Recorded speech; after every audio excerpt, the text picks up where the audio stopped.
Man, so we are back in full effect on Saturday night. Special episode on Saturday night of the Undisputed Gold podcast, man. As you can see, man, I have the crew all here. Shout out to Columbus, Georgia, Madison, Georgia, and Wisconsin, man. How y'all doing today, man, by the way, bro? Saturday and I'm alive and breathing. So I'm good. And went to SmackDown last night. Had a good time. It was a pretty good SmackDown, so I'm not complaining. Okay, then. Awesome. BRF. Well, I can't complain. Life's pretty good down here my way. Another week of work done. I'm going into 2 days off. Going to relax, chill a little bit. Sunday's always football day, so I'm going to enjoy tomorrow. Hey, man, and every day you're above ground. You can't take for granted. You gotta thank them, and you gotta keep it pushing and just remember that it can all be taken away from you in an instant. So you just gotta appreciate it and take the flowers in while you can. Yes, indeed, man. Look, there's been a lot of good things going on and a lot of grave things going on. Number one, before I get the show started and we crank this thing up, man, shout out to my uncle Ray, and my aunt Annette, all of you guys. Our thought and prayers are with you. We rolling with you, and we are one. And we will be here for you, and we will stay here for you. And that's what I have to say about that. And shout out to Sergeant Rhodes as well, man. We just lost it last week, but your memory will live on, man. And although I'm a Army guy, I will say Semper Fi for the very first time in my life. So shout out to him as well. But let's get to these quick hits, if you will, because something very uneventful happened last night, to say the least, man. I will say, very, very uneventful. It was built up. It's kind of like, it was built up as this huge event. Oh, man, this is going to happen, and we're going to see Mike Tyson. But then it come to find out it ended up like a popcorn fart in church. So what is your thoughts about the Mike Tyson-Jake Paul fight? Whoever wants to go first, man. You can go first, Paul. All right. I have a lot of conflicting thoughts and feelings about this. One part is because I love boxing. So the anger part of me doesn't like that this is like the biggest thing that's going on in boxing right now. The fact that Jake Paul is the driving force in boxing right now. That angers me. That's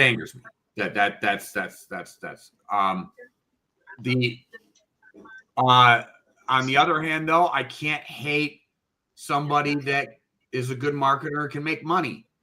And to be honest, when I saw the weigh-in last night and Tyson's face, Tyson just looked sad. Like he didn't look like it. Look, I'm gonna say, I don't think it was rigged, but I think it was just there to be a spectacle. Like I think it was. I just think it was there. I think Tyson knew it. I think Tyson was there for the payday, and I get it. Like I can't hate on that to a certain extent, but and on top of it, he's almost 60 years old. But at the same time, he just fought Roy Jones 4 years ago, and he didn't look near that old. So I kind of look at this. This was just a big payday, and it was kind of like Jake Paul did at the end of the fight. Like, hey, respect, brother. You're one of the greatest. But it just, not to mention, on top of it, Netflix's poor performance. And if this is what's to come when they start streaming Monday Night Raw, people are going to get pissed. So those are my little quick hit feelings on it. And shout out to Sports PSP before I let you go, BRF, man. Last night was real colorful, as Champ would say, as the great Jim Cornette. Look, if you didn't catch that episode of the Sports PSP podcast last night, please do. Because y'all thought I'd be dropping pipe bombs on the air. You should have seen my other two counterparts, because they was dropping them. They was dropping it like it's hot. So to be real.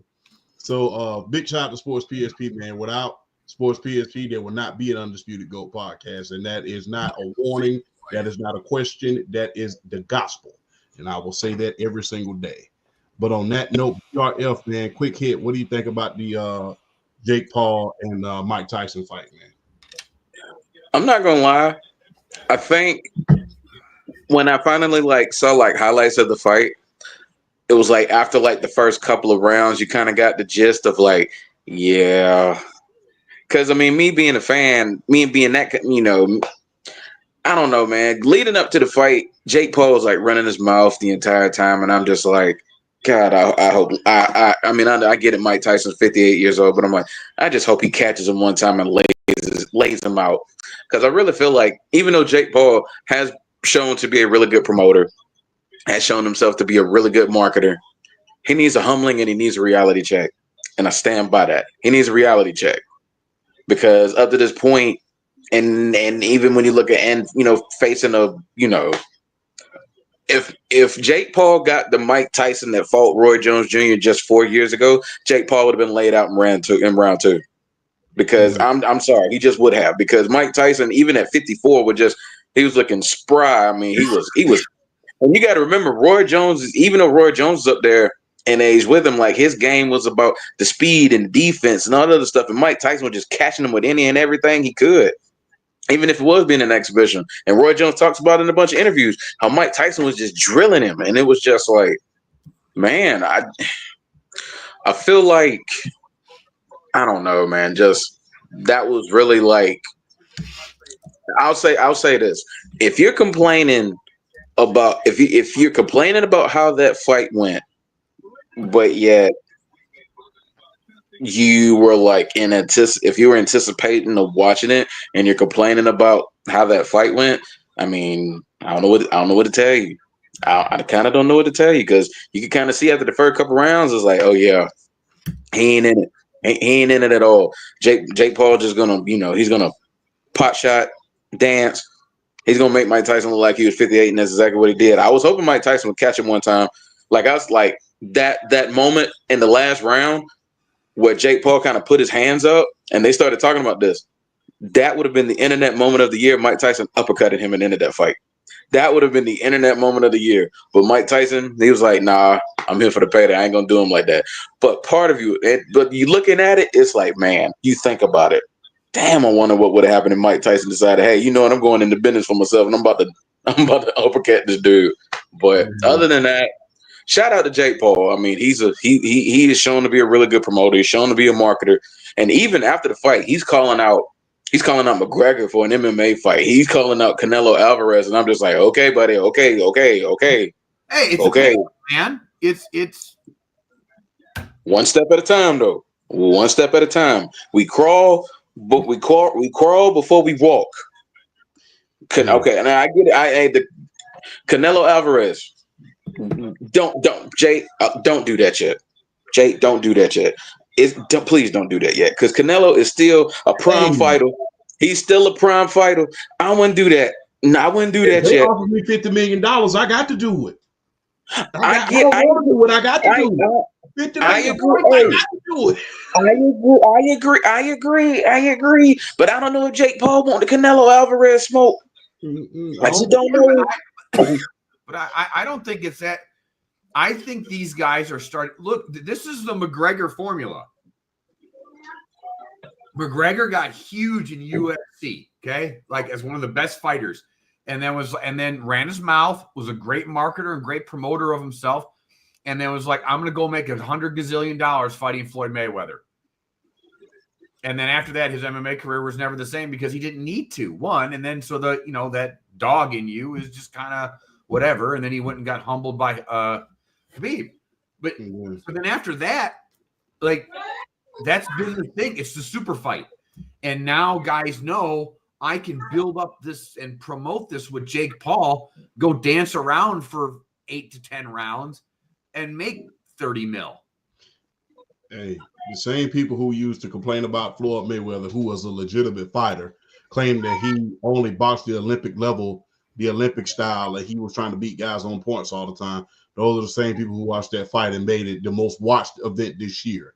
But I digress. Number one, I will take the mic before we go into our next segment. And I agree with PSP. In all seriousness, we should remember Mike for what he did back in his prime. I agree, but I'm just gonna be real. I, for one, I used to box.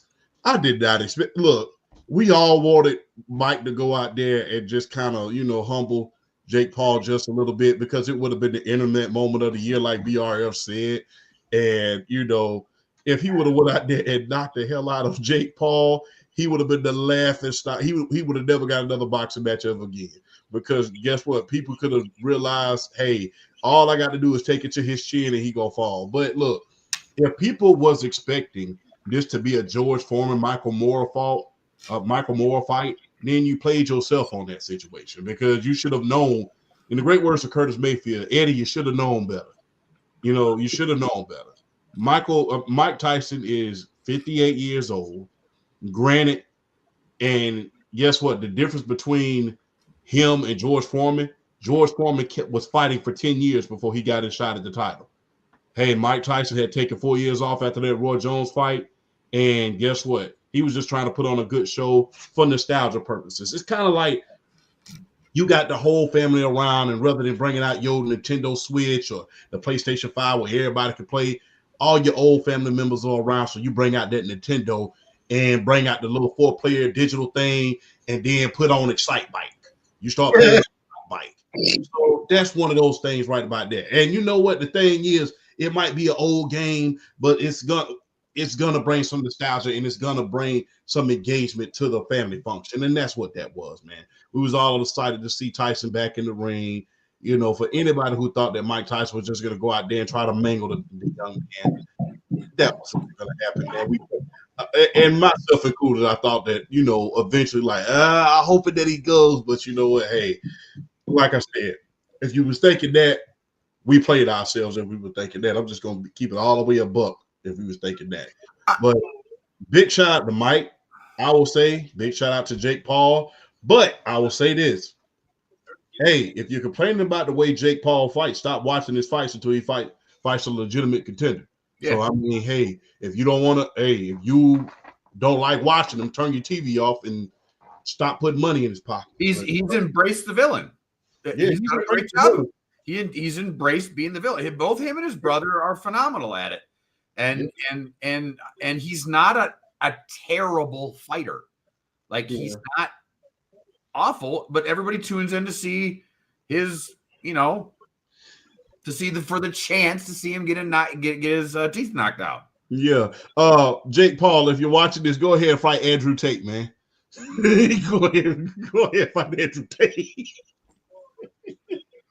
Wow, man, I think that'll be a good one, man. See you in the Top G. Go on to see. Are we talking like kickboxing or boxing? Yeah, either or. I love to see him in the Top G. Go ahead on. How many hours of sleep do you get a night? You know what I'm saying? Him to do it before everything pops off or whatever. But yeah, that'll I think that'll be good. But the next quick hit. Thus far, I do say thus far, who is the biggest winner of today in college football? I'm going to go first. Hey, I'm buffed. I'm strong. I got to say the Colorado Buffs, man. Got to say the Buffs. They came out there and they played sloppily and they still dominated. That is the sign of a good team, man. When you're able to play sloppy and it's not very, very pretty and you still go out there and dominate, it's great. So, and especially when you think about how much of a good position this puts Travis Hunter and Sadua Sanders in order to win the Heisman, and how it puts them in a position to win the Big 12 as well. So, I mean, I think that they're the biggest winners of today. And, hey, we could very well see 2 Colorado Buffaloes go into New York for that Heisman ceremony. Do not be surprised. I don't even think it's a surprise. I think it's a done deal at this point. We're getting to that point. Yeah. Just for my quick, I completely agree. It's Colorado, it's Shedeur, it's Dion, Travis. Like that whole crew is like every hater. And look, I think everybody just wanted the thing with loud talkers. Either people want to see you back up the talk or fall on your face. And they're backing up the talk now. So everybody's like, yay. And dude, dude, Travis Hunter is one of the best football players I have seen in a long time, and I don't think he's going to end up winning the Heisman. Unfortunately, that was my call at the end of the year or at the beginning of the year. But I think they're all the biggest winners. They're going to make a ton of money, whether it be NFL, NIL. I mean, they're just raking in the dough.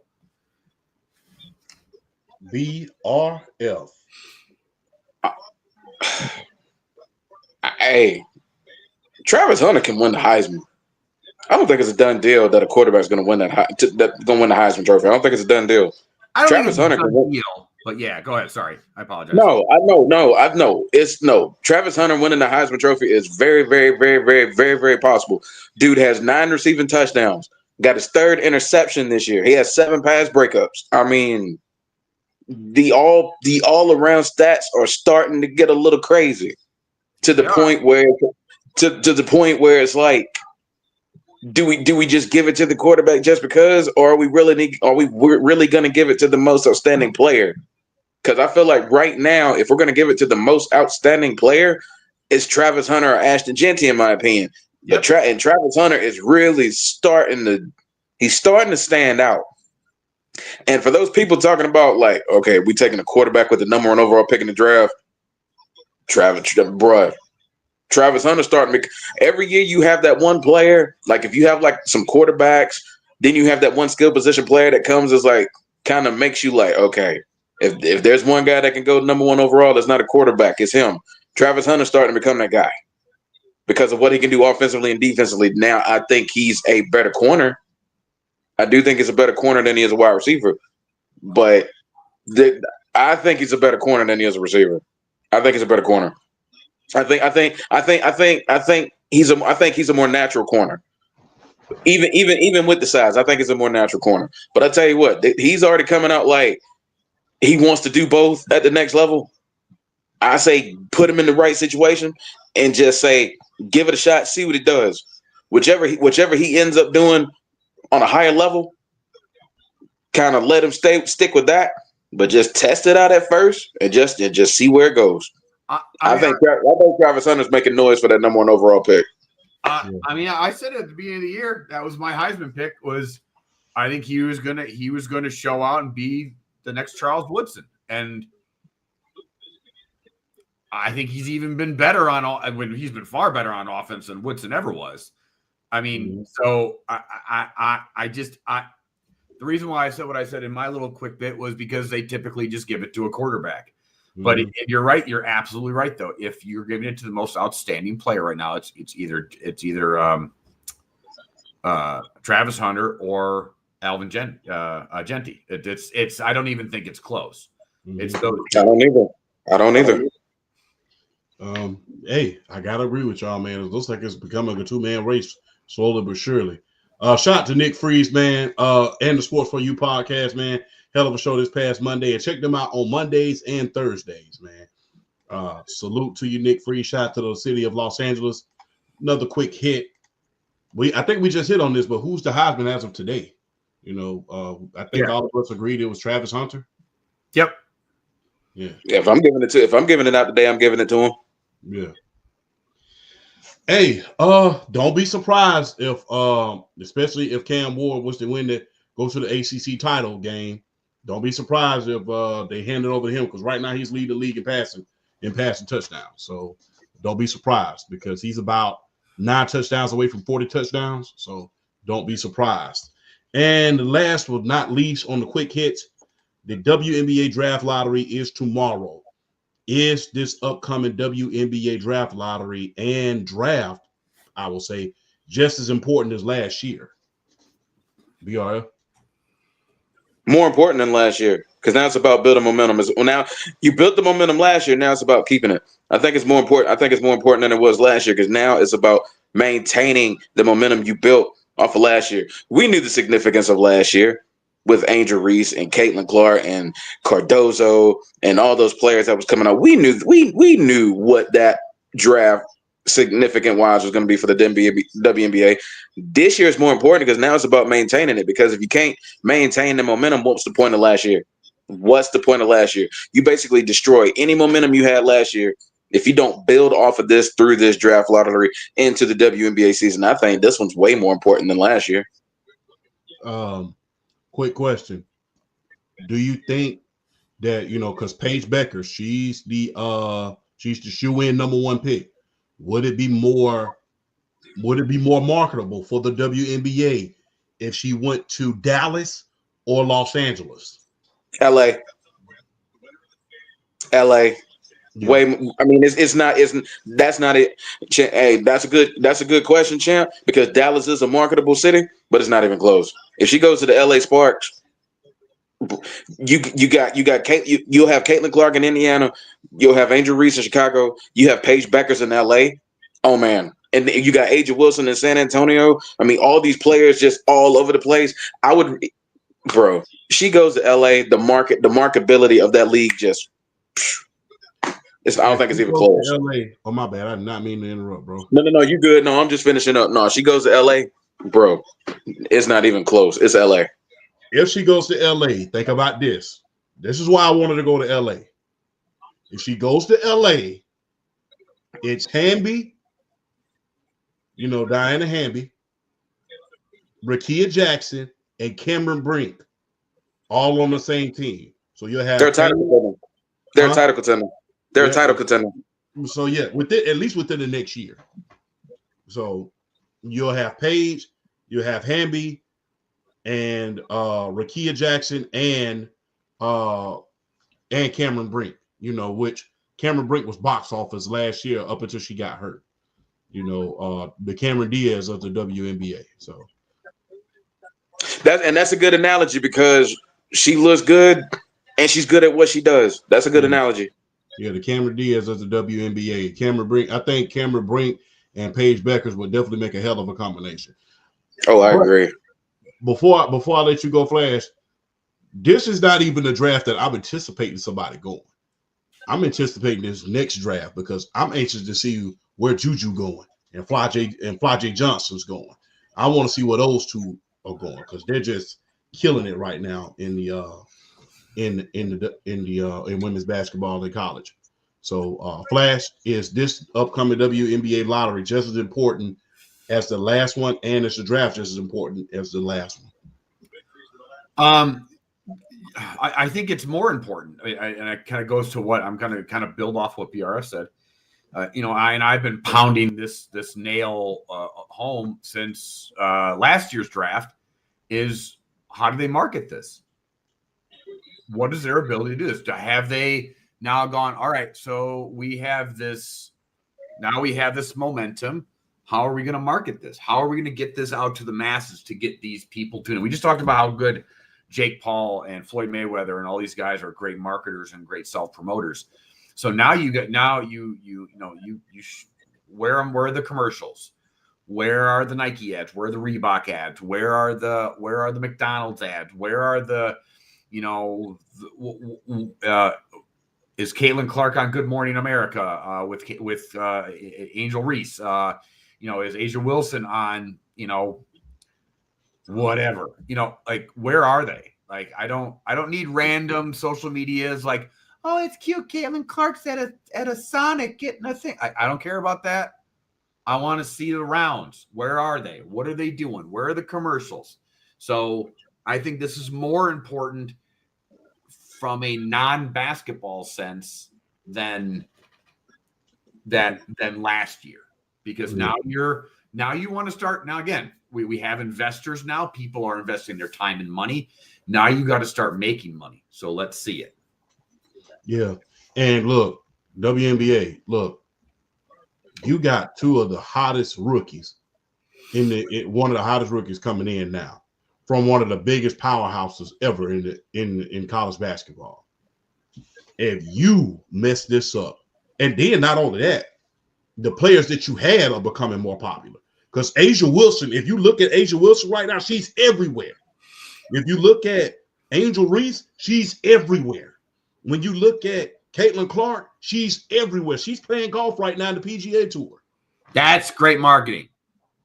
So, right there. Yeah, she's playing golf right now in the PGA Tour. So if you blankly blank this up, you don't deserve anything. because now you got guys like Patrick Mahomes and everybody trying to invest within the league. Yes, you do. Exactly. They trying to put the money where their mouth is. So it's like, hey, here you go. The time is now. Yes, and then you got the great Whoopi Goldberg. She's trying to invest. She's trying to start her news station that will kick off in like less than 2 years in 2026. So she's trying to, and it's going to include all women's sports. So, you know, for everybody to do that, for everyone to do that, especially for the games that are like blacked out, that is nothing short of amazing for women's sports. I think that would be good. And Whoopi Goldberg, if you're looking for some commentators, you know, to commentate on these games or do some game reading, hey, holla at your boy. I can be that network's Pat McAfee. That's fine. Holla at your boy, because hey, holla at your boy. I already got credentials. I graduated 6 months. Wait a minute. I'm still stuck back in August. I graduate less than that. So I graduated in a few months, man. We only got a little bit of time left. My credentials will be here. And guess what, man? Look, my guys here. And if you want a few more, I got a whole chat full of sports minds that can put that network where it need to be. I got a whole chat full of sports minds that can put that network where it need to be, especially for I'm telling you, if you want to air games, if you want a highlight show to draw the women in that watch sports, we are more than happy. We are more than happy to help educate. This ain't just about, it's a bunch of women trying to get the hookup. Oh no, we about educating here. We about help. We about educating the masses here. Exactly. So yeah, Whoopi Goldberg, you need some guys to kind of, hey, we'll be more than happy to do it. So with that being said, with the quick hits, let's get into the meat and potatoes of the show. You know what I'm saying? All the time. We had the bread, we had the appetizer, the charcuterie board, then came to the table, we done drunk the wine. Now let's get to this meat and potatoes, the New York strip steak, the porterhouse, and all of that good things. So with this first question, I have to ask this, and I'm going to pose this to Flash first. Now, Ashton Genty already said in an interview, I think he's from Dallas. All of the relationships that he's built up, all of his family, all of his network, all of everything that he would love that he has is in Dallas. He would love for the Dallas Cowboys to draft him. So should they draft him depending on if they have a top 10 pick or not? Should they draft him?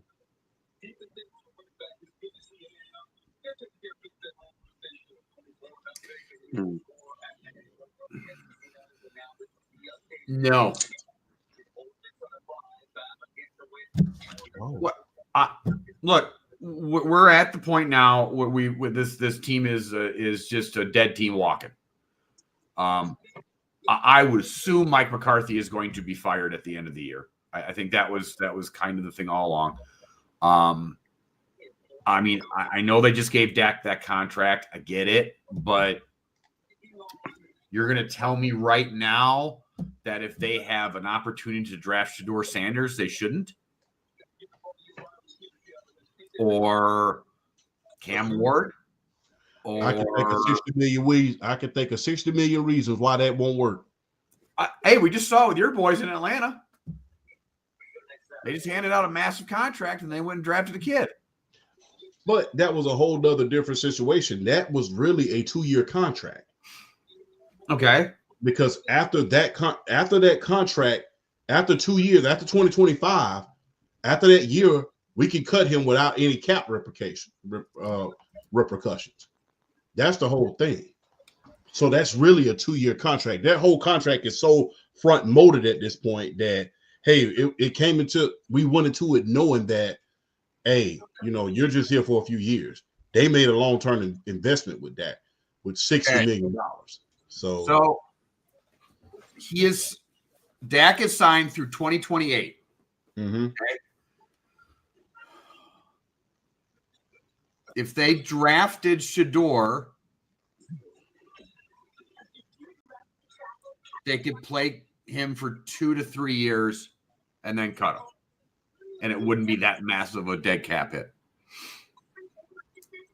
He'd have to play 3 more years, but it also they also could restructure it. Okay. So I mean, if he plays if they cut him next year, they just destroy the franchise. It's $151 million dead cap hit. Boy, that's nasty as hell. Yeah, the following year it's $62 million, but after that it drops down to 34, and then the last year, before the last year, it'd only be 17. Okay. So, is it as convenient as the Kirk Cousins contract? No, that's because Dallas doesn't do contracts well. I'm just saying, you bring in a new coach who's going to bring in his own guys.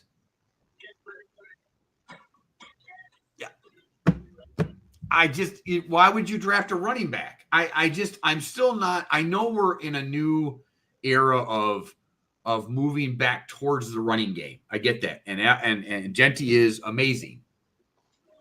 But it's still having a top flight quarterback is still the most important thing that you can have on the football field, besides a great offensive line. So no. Like, wouldn't drafting Travis Hunter be better than Genty when you can get another running back later? Ollie Gordon from Oklahoma State, because he hasn't been doing too good this year. His draft stock kind of plummeted, especially since that DWI he had. So I'm just saying, like, I mean, the story looks good, and don't get me wrong, I like Genty. I just look at it from like they have so many more needs than just a running back. And you can get a really good quality running back in second, third, fourth round. Like, why wouldn't you pick somebody like Travis Hunter? Why wouldn't you pick the quarterback of the future if you just, Dak's injured again. Now he's done for the year again. So, I don't know. Bear F, what do you think? All the reasons y'all just named is why you go draft an offensive lineman. There you go. All the reasons y'all listed is why you draft an offensive lineman with the top 10 overall pick. I look at it like, okay, I look at the whole situation like this. The Kirk Cousins, Michael Penix situation is, they gave Kirk Cousins that money. They drafted Michael Penix knowing good and well he's going to be the quarterback in 2 years. You take Shedeur Sanders, that comes back balls out, and I mean balls out, to where Shedeur can't even see the field. You wasted a pick on a quarterback. You gotta trade somebody. You got one of them got to go at that point. And Shedeur, and with Shedeur Sanders, he's gonna want to come into a new program, want to be the guy, like from the jump. That's what Deion gonna want. That's what he want. He gonna want to come in and be the guy right off the bat. I don't know. I don't know. Okay, we talk. You don't like you in a lot of what Cleveland. He ain't going to Cleveland with a shot at being the guy from the jump, even with Deshaun Watson. Oh yeah, no, I'm not. Yeah, well, yeah, I think he can beat out Shane Diesel for that. God damn champ. I think he can beat him out for that quarterback position, but yeah, I think. That's what I'm saying. That's what I'm saying. Like, I mean, I get the thinking of drafting Shedeur Sanders, but you have to draft Shedeur Sanders with the mindset that Dak's not gonna fully be Dak. You have to draft him knowing Dak's not gonna come back and ball out to the point where it's like, dang, okay, we got to roll with him at this point until he gets to the point where he just can't play anymore. And I just don't think, I don't know. I think the Shedeur, I won't go that far. I do think Shedeur Sanders is a team player to the point where he would be willing to sit back and learn. But it's like, I think it's a little riskier with them, because I think Atlanta had kind of had the plan mapped out with Dallas. Is like, what do we do? I don't know. I think now Ashton. Yeah, I love the Ashton Genty story. If Dallas were to draft him, but even if you draft him and you improve your running game, part of the reason why Dallas's running game has been so bad is because the offensive line has been patchwork and bad this year. Yeah, and that's And if I'm Alvin Gentry, I want to go to the best place that I can succeed at. And Dallas ain't it. Dallas is so not it. I'm trying to think of teams off the bat where he could go be the number one guy and have more of an immediate impact than he would with the Dallas Cowboys. Trying to think. Running back needy teams. Top 10, so the Cleveland Browns, because Nick Chubb is not yet fully healthy as of yet. The Raiders. He could come in. He could come in and be the change of pace. I could definitely see that. The Raiders. I was going to say that. It's not like Jerome Ford's like terrible. I'm not wrong. If you have Alvin Gentry's way better, but I'm saying See, you said it right though. Jerome Ford's been good. Ashton Gentry's better off the bat. You just said it. That's it. That's it. But if you're Cleveland though right now, you going forward to keep your window open, running back is not the route you're going to go. Oh, I agree. I agree with that. But I agree that. I'm just looking at situations where he could come in and make an immediate impact. Just not even thinking about the future, just like the right now. Look out for Jackson Dart going to the Cleveland Browns. I'm booking it right now. I would say the best place that he could go and it'd be a top 10 pick. What's the top 10 right now? Well, it's Cleveland, Tennessee, Jacksonville, Las Vegas, the New York Giants, and Carolina. Yeah, he's not going to Carolina. They just signed that running back to a ton of money down there. Yeah, they just locked in Chuba Hubbard. Yeah, so Orleans at 3-7 as well. They just signed Alvin Kamara to a 2-year extension. Yeah. Honestly, no, because they have to draft a quarterback. I was going to say the Giants, but yeah, they got to draft a quarterback in the world. They got to draft a quarterback. And all signs are pointing to them cutting Daniel Jones after the season anyway. So they're going to. I would hope so.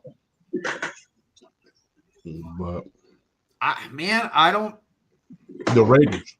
Gotta be the Tennessee sneaky. That's what I was going to say too. But I kind of want to go with champs on that. Is the Raiders just because I'd have to look at draft capital because the Raiders still need a quarterback too. That's the other problem. Like the Raiders need a quarterback too, and this is a rebuilding stage. And I don't think that Mark Davis. I was about to say Al Davis, God rest his soul. I don't think Mark Davis is ready to understand that because the thing is, you may have Max Crosby, but even with him, you're not going anywhere anytime soon. No, nope. You might as well just go ahead and give him to somebody who can use them. Now, the asking price is going to be a first, a third, and a fourth. That's the asking price for Max. Oh yeah, that's for Max. First, third, fourth, and if you're a contending team, that's nothing for you to give up. First, third, and the fourth. Nah. Well, especially if you're a back end, you're going to be a back end first round, whatever. I don't think you have to sign him to a deal either. I think he's got about 3 years left. I think I'd have to let me look up. Let's see. Shout out to Mr. Watson and the Sports For You page, man. Hell of a show this past Monday. Shout out to Los Angeles, man. Thank y'all for everything. We call y'all the best in the West for a reason. Come on. But I think Ashton Gentry, I think he could do good at the Raiders. I think he could do good at the Chargers because I don't trust Dobbs' health. And hey, look, if he falls to you, keyword, if he falls to you, Baltimore, guess what? You don't know how much longer the health Jesus Christ, Jim. No. Yeah, he would have to fall. Oh, I agree, but Jesus. He would have to fall to like the high 20s. Yeah, but the thing is, you have to think about this. Derrick Henry, he's having a hell of a year, but he may be on his last leg. He may or may not be. He's about to cross that 31 next year. So guess what? Are you really going to trust that for the next 2 to 3 years? No, but if that's the case, though, then Like, I think he'd be better off in like Washington.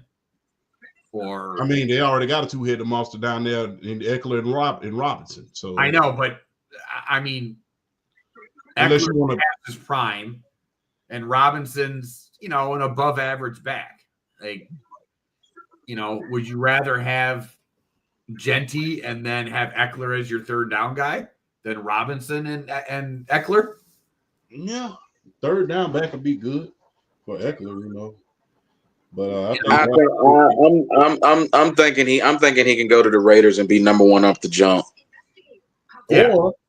Or go down to Jacksonville, become a two-headed monsters with Travis Etienne and help out. Yeah, Big B's doing when Big B's actually the better back down there now. Etienne's just not. Yeah. What about Seattle? Nope, not Seattle. And the other kid. You got K9 and Zach Charbonnet. They don't need another back. They're good. Can't say Los Angeles. The Rams. Chicago?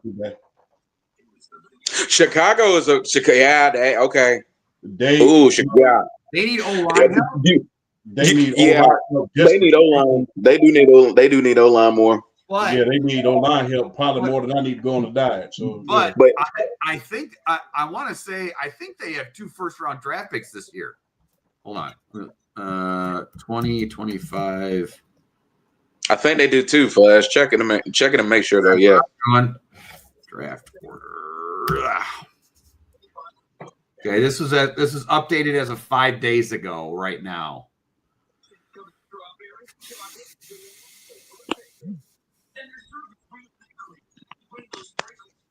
Chicago currently now owns the 15th pick, and maybe they don't. Mm-hmm. Oh, they do not. Okay.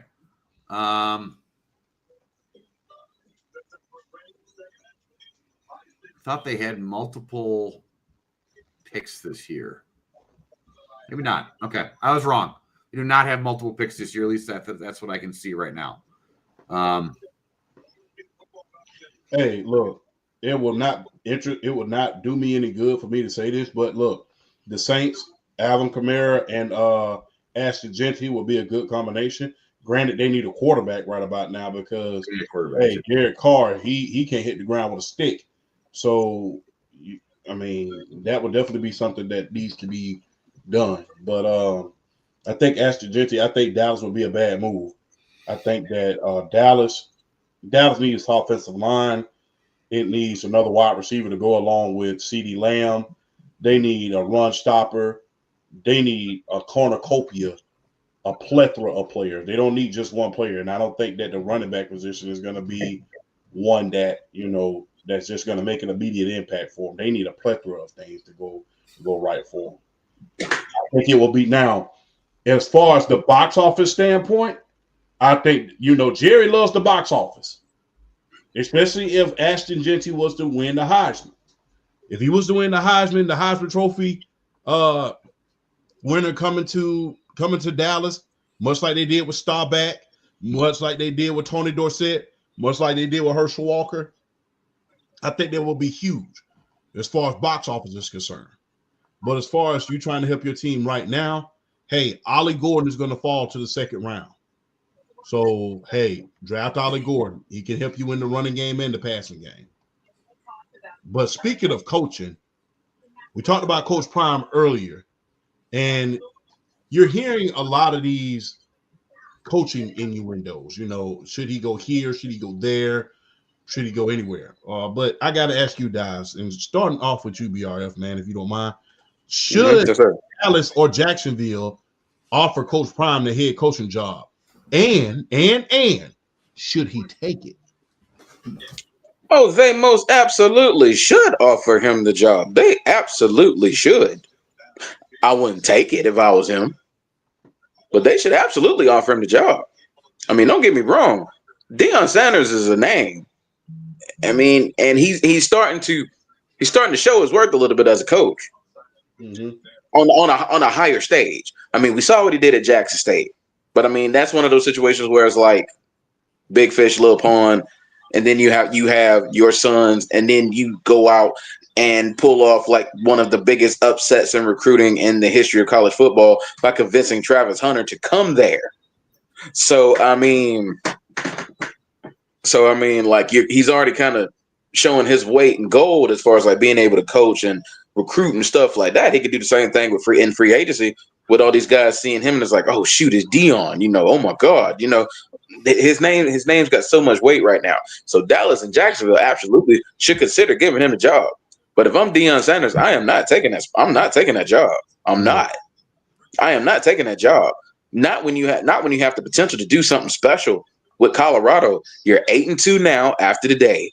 You have two, not one, two Heisman Trophy like front runners candidates, whatever you want to call them, and Travis Hunter and Shedeur Sanders. You have two candidates for the Heisman Trophy.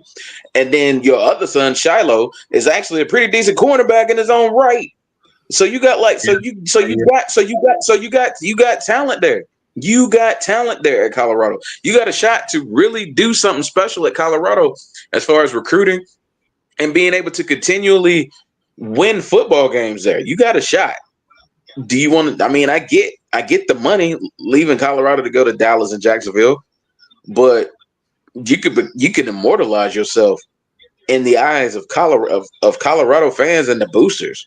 And the big and I feel like right now the Big 12 is like right there for the taking.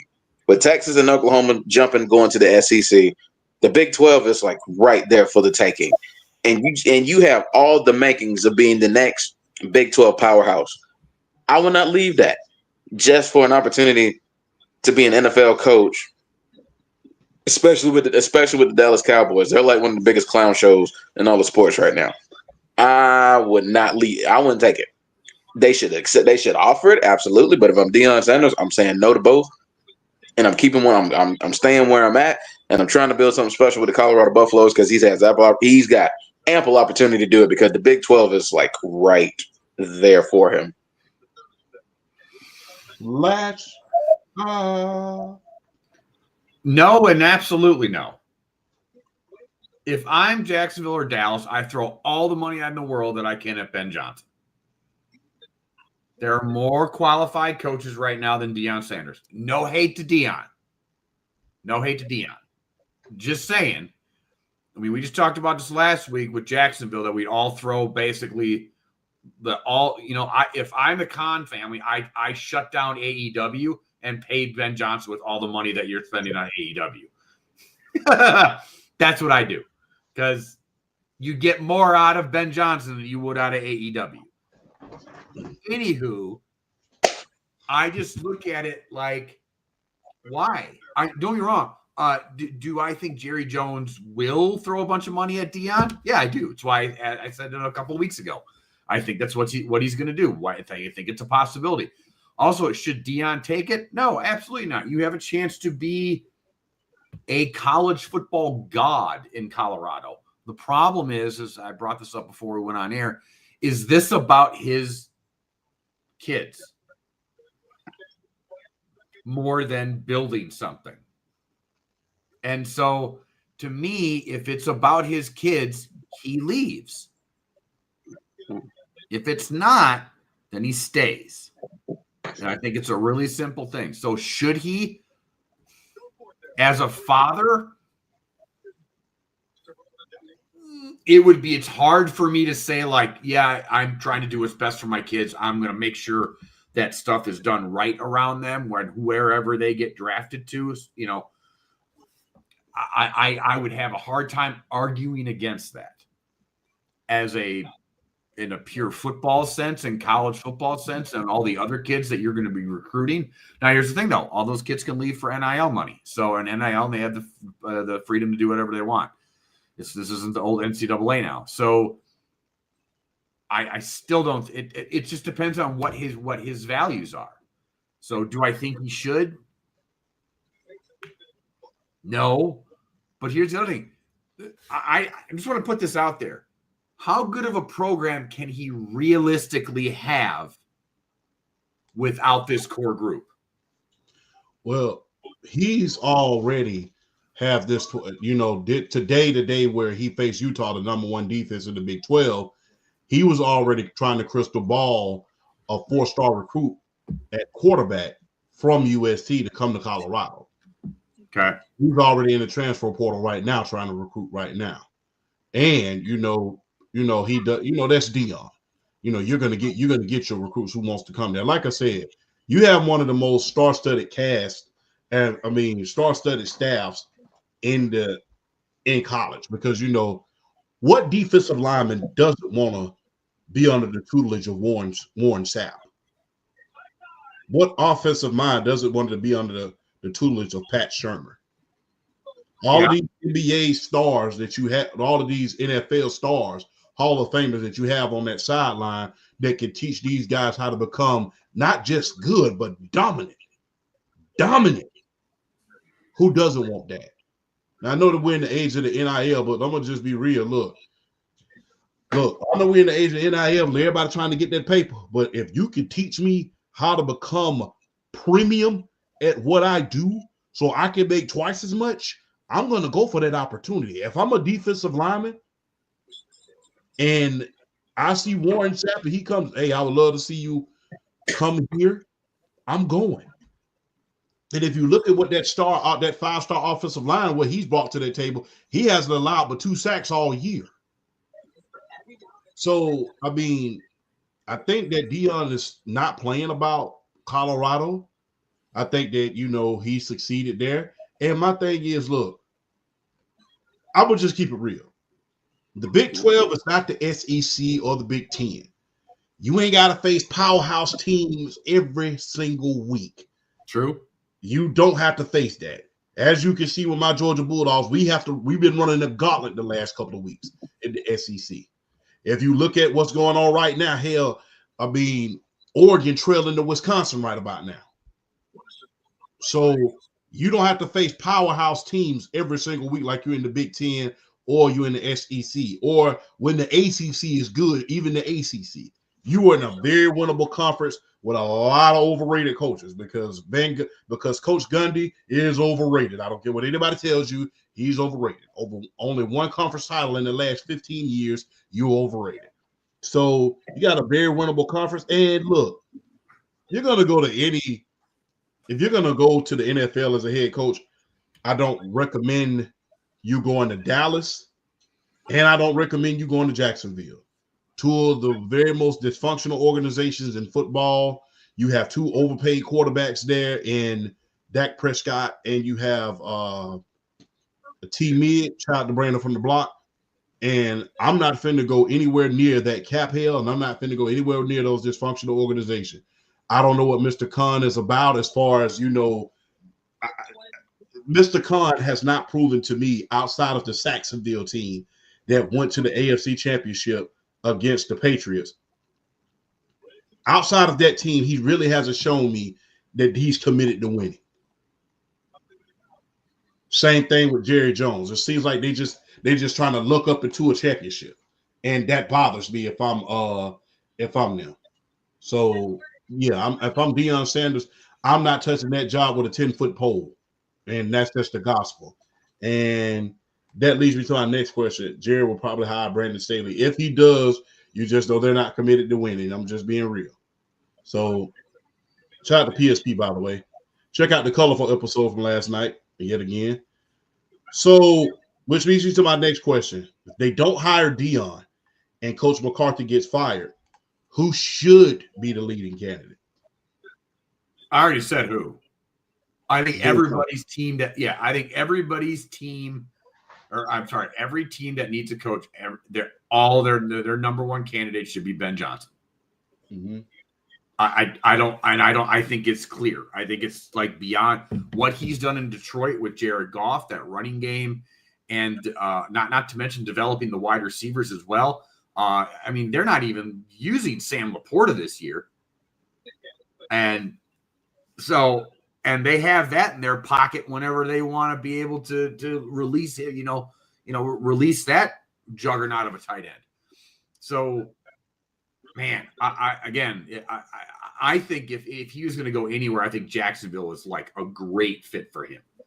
But But but yeah, I think it's Ben Johnson. I don't. You'll have a smattering of guys from the top teams like San Francisco and Green Bay and all those teams, but I think it's Ben Johnson by far. Yeah. Get to throw a little curveball in there. Well, I agree as far as all of the current NFL coaches. Ben Johnson is definitely the top guy who I'll be going after. However, it has been reported that one Bill Belichick is eyeing a 2025 return. So if I'm the Dallas Cowboys and I'm Jerry Jones, and let's say you don't get Ben Johnson, I think you got to swallow some pride and get Bill Belichick on the phone and see what it would take to get him to go to Dallas.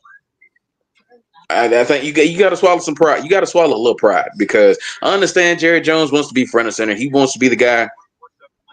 You got to swallow it. Bill Belichick is like strong-minded. He's going to come in with his game plan, with what he wants to do with his team, his players, how he wants to go out and draft and all this other stuff, free agency. He's got his plan. You might just have to kind of, if there was ever a time Jerry Jones, I would hope, would take a step back, it would be for Bill Belichick. So I'm going to counter that because I brought up that name when we talked about the Dallas job a while ago. And I'm going to go back to a previous conversation we just had about 10 minutes ago with Dak Prescott. If they hired Bill Belichick, is Dak Prescott the starting quarterback for the Dallas Cowboys next year? I think so. I think he is. I think he is. Financially, probably. Financially, yeah. Schematically, maybe not, but financially, yes. Because Bill Belichick is from the Parcells school of thought. If you want me to cook the dinner, you better let me buy the groceries.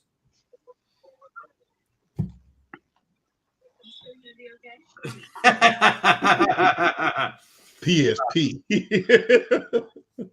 Now, I have seen his girlfriend, and then bravo to him, good sir. I salute you. I salute you. I don't know where that game came from to land that one, but hey, salute. It's all them 6 Super Bowl ring money. That's that game. That's the game. Yeah. You right about that. That's that. I'm gonna keep it. I'm go ahead, Flash. I'm gonna keep it PG. Go ahead. I'm gonna keep it PG. Yeah. Hey man, when you got that money, you got that lip service, you can bag you a couple. Yeah, it's that oceanfront property up in the Northeast. You got that lip service, boy. You could. Hey man, look here. Let's just keep it real, bro. I know this is all subjects of this sports podcast, man. We just seen a lot of mediocre cats bag some bad ones. So let's just keep it all the way 100. You ain't lying now, bro. I mean, and ain't none of them have no money. So I mean, hey, it don't take much. I mean, I'm just gonna be real. You put me back in my prime, I might have had a chance with old Jay Cargill. So I'm just gonna be real. Dude look kind of regular. You know what I'm saying? So look kind of regular.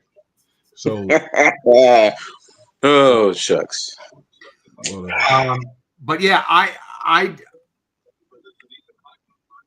thought about it because I brought that up, and I think Champ said that he doesn't think that Jerry Jones. I think BRSD said that Jerry Jones wouldn't take us aside, and I'm like, it is Bill Belichick, which you just pointed. It's Bill Belichick. Like, you're going to take a back seat. It's going to be for the greatest coach of all time. So,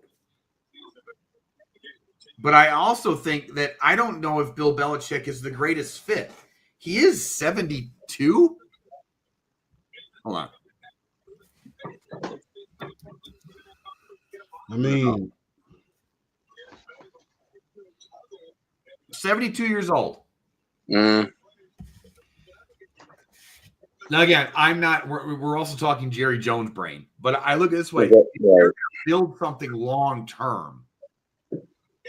Is a 72-year-old head coach really the route you really want to go?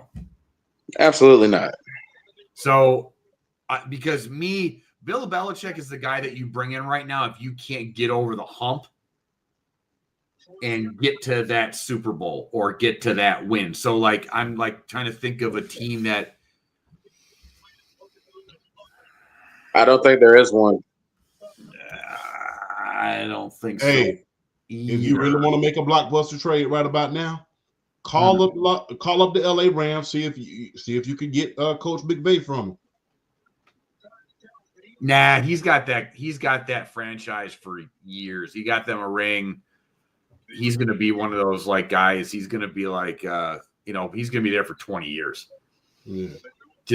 But I wouldn't say they said the same thing about John Gruden, but then Tampa Bay went and got him.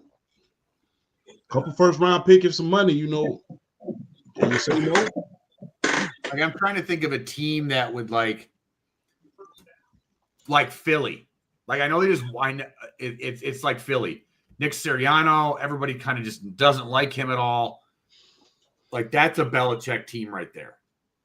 Mm-hmm. Would be Philly if they got rid of Sirianni.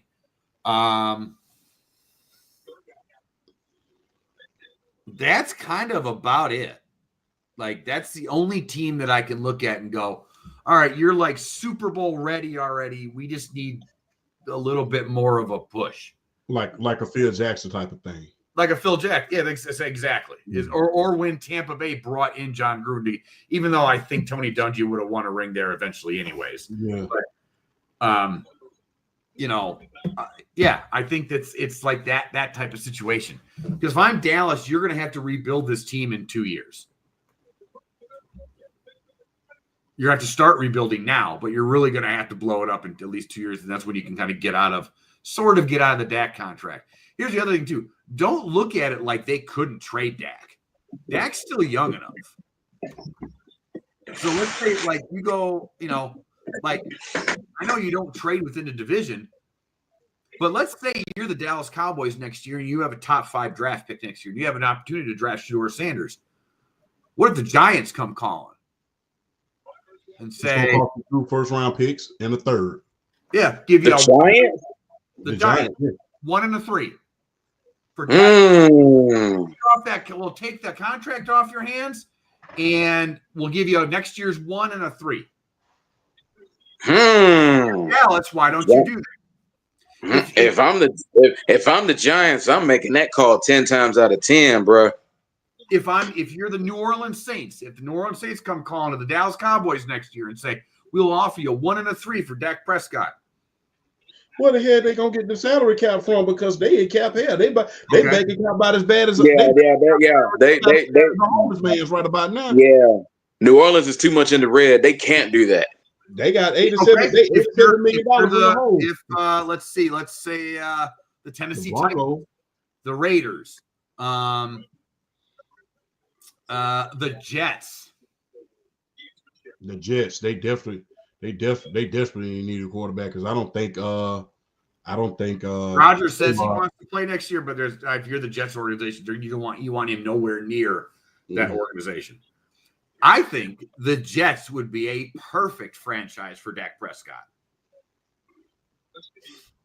If I'm the Jets, I go, you have a super talented team around him. He's not an arrogant. He's a good locker room guy, which is not like Aaron Rodgers. And let's say you give up, like I said, a 1 and a 3, and you go like, we'll take all that contract off your hands. If you're Dallas, do you say no? No, you'd be stupid not to be honest with you. Yep. Yeah. Plus, you got to re-sign Micah Parsons, and then you could re-sign Parsons. Yep. Re-sign Parsons and rebuild that defense, get you a couple run stoppers. Should Jerry look at Cliff Kingsbury? Look, I will say this: just because you're a good, I always use the North Turner analogy. Just because you're a good coordinator doesn't mean you're a good head coach, and I think Cliff falls into that category. Or worse for Dallas, hire Arthur Smith. No. I won't do that. You bet off hiring me for the concession stand and me not eating hot dog. I'm just being real with you. That for Pittsburgh. No, I think Russell Wilson about to get another contract there. Nope, Russ is playing just great there. Like he really is. Like everybody forgot it was because of how it ended in Denver last year. He was actually playing really well in Denver. Yes, he was. And everybody kind of forgot about that. And also everybody kind of forgot, and I said it at the beginning of the year, that he's not MVP level Russell Wilson anymore. but he's still a very good quarterback. So I don't know. I think the Jets would be. What if you're Cleveland? Cleveland in terms of personnel is second behind the Jets. As far as the Dak Prescott fit. If you could get out of the Watson contract, that would be a good spot too. Yeah, that would be a good spot. That'd be a good spot too. Oh, my bad. Shout out to Stay Tuned Podcast, straight out of San Fran. Y'all know what it is. Good podcast as well. But back to your point, Flash. A lot of teams got to get out of contracts if they want Dak. Yeah. And hey, you got to ask yourself, are you willing to eat it? Just being real. So, should the NFL institute a rule like the NBA has, where you have one wipe the books every the amnesty clause? Yeah, I think that would be good because hey, you get to wipe some of these at least one of these guys' contracts off here. But I mean, look, this is why they need to start hiring us at ESPN and at these NFL places because hey, I think that would be a good thing, especially if you're trying to get a guy like Deshaun Watson off your books and not have a huge cap hit, and if you get it to like year 2 and you realize you can't do that with these quarterbacks, and it's just like, you what, you have lost cause, partner. Right. And that's the thing, like these quarterback contracts are getting so insane. Like I said, like Dak's dead cap hit next year would be $151 million. That's insane. So, like, I swear to God, if I turn on ESPN tomorrow or see something on TikTok and I see one of their like talking heads talking about how the NFL should have an amnesty clause, I'm gonna get a little. I'm gonna send an angry email. Just saying. I told you, man. Look, I'm not the biggest conspiracy theorist in the world, but I be telling y'all, man, they be watching our shows, bro. Not just ours. I believe they be watching everybody's shows. We do content, and then all of a sudden, here come these talking head points. I mean, that ain't nothing new. People been copying off of papers all the time. That's how come the teacher always used to tell you, keep your eyes on your own paper. But I think that Ben Johnson should be the leading candidate, I believe. And hey, I think that should be it. I think Ben Johnson should be the leading candidate for that team. Yes. If not him, then you need to look at Bill Belichick, or you need to get on the phone and see if you can get Mr. McVay on the line for and see if you can get some trade 2 first-round picks in order to get him. So I believe, but they were one more name real quick that might fall like under the radar, even though the Houston Texans offense hasn't been like what it was last year. Bobby Slovic, he's an under the radar kind of candidate for something like that too. And Brian Flores. What about Todd Monken? Ooh, hell no! I'm not about to watch another Georgia Bulldog go to Dallas. No, don't do that. I'm just saying, dude. Lamar's having another MVP season. Derrick Henry's rejuvenated his career. He's bettered. He's improved Lamar Jackson into making him a better all-around quarterback. I'm just saying.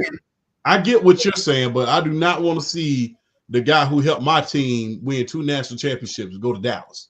No. So it's a person. He don't want the stench on him. No, I don't know. This ain't business. In the great words of Vince McMahon, this ain't business. This personal. Don't do that.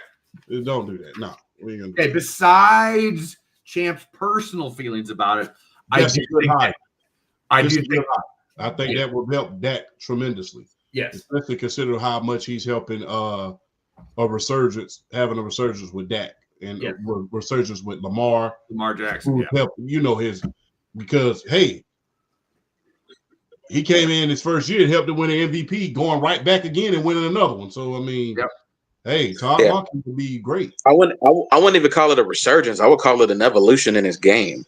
Yeah. So I mean, I think that would be good. Like I said, like I said, this is not business. This is personal. And touchdown, Georgia Bulldogs. I just saw.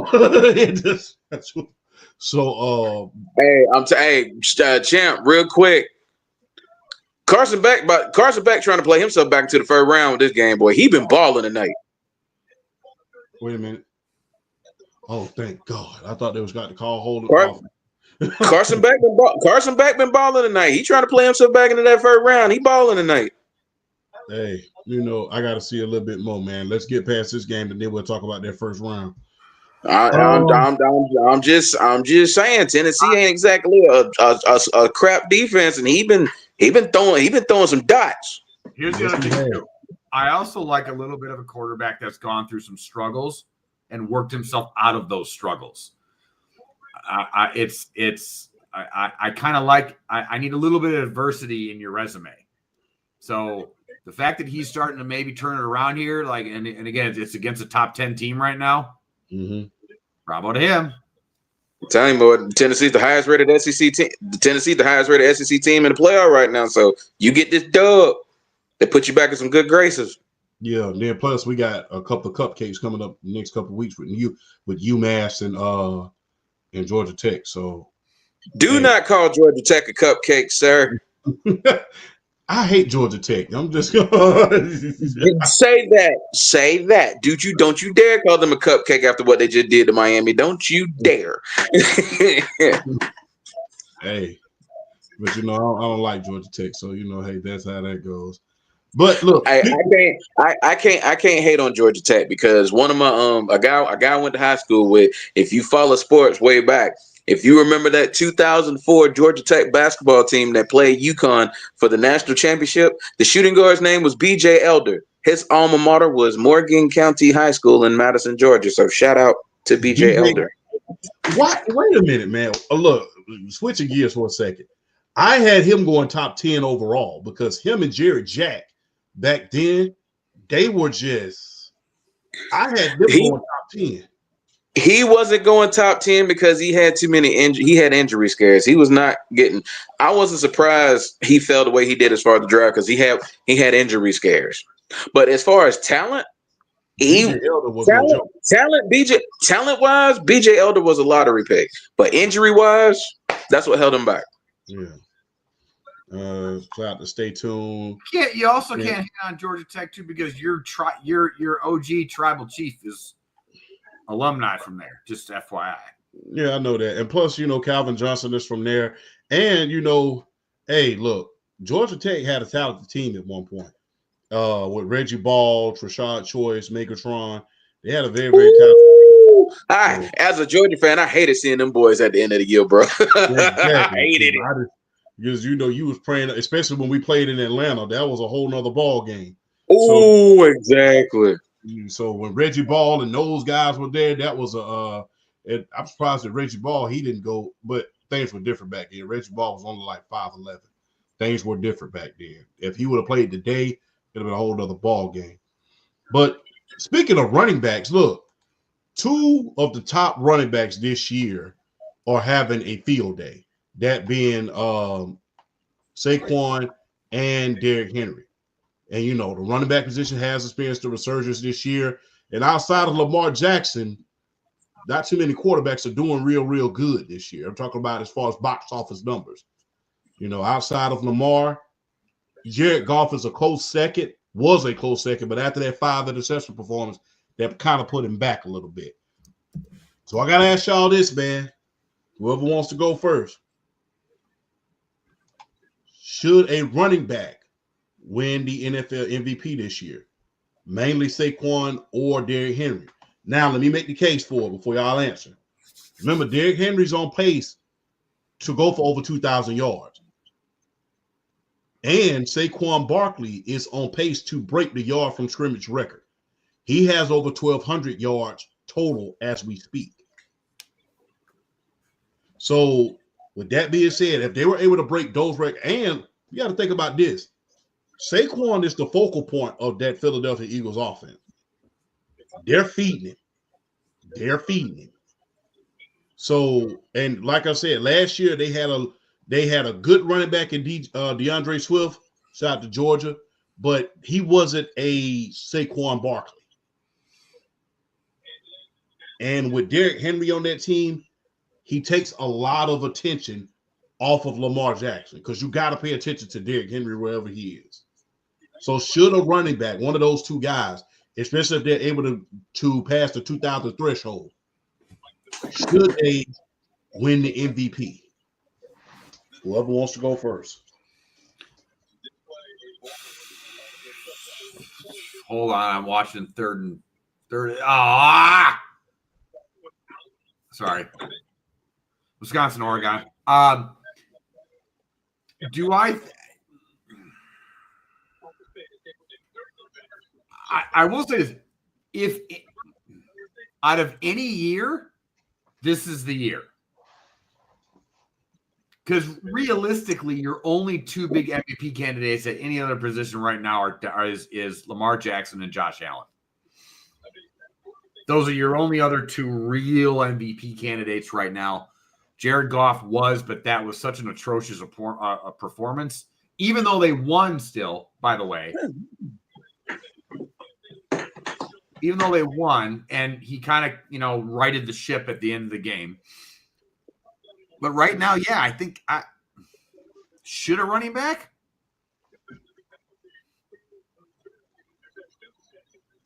Especially those two.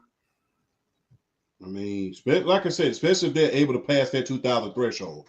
Because I made a video about this earlier in the week. This is the best year for running backs since 2012. Right now, we have two running backs that are on pace to go for over 2,000 yards. And we have at least 6 that are on pace to go for over 1,500 yards. So, Bijan, he's projected to pass the threshold of at least 1,300 to 1,400. And not to mention the Sonic and Knuckles group, just to name a few. So that's how come I'm campaigning for the running back. And you know what? Look, if they're able to have a big year from the running back position, especially considering, all the things that occurred last year, then guess what? That will put a huge campaign for running backs to be paid more. A huge campaign. So I think that this year is a very, very pivotal year for running backs. I think that the running back position was pivotal to all of the teams this year. If you look at all the teams who are winning right now, all of them have great running back play. All of them. So I think that if it was ever a year for a running back in order to win, it will probably be this year.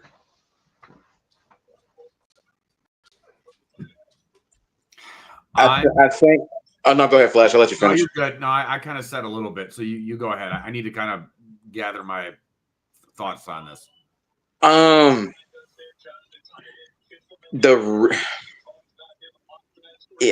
with you. I'm on the same page with y'all. If there was ever going to be any 2 years a running back should win the MVP, it would have been last year, this year. My only thing is, I feel like Lamar Jackson, Josh Allen are going to be 1-2, regardless of what those running backs do, and I think it's a shame because this is what I think though. I think if we were going by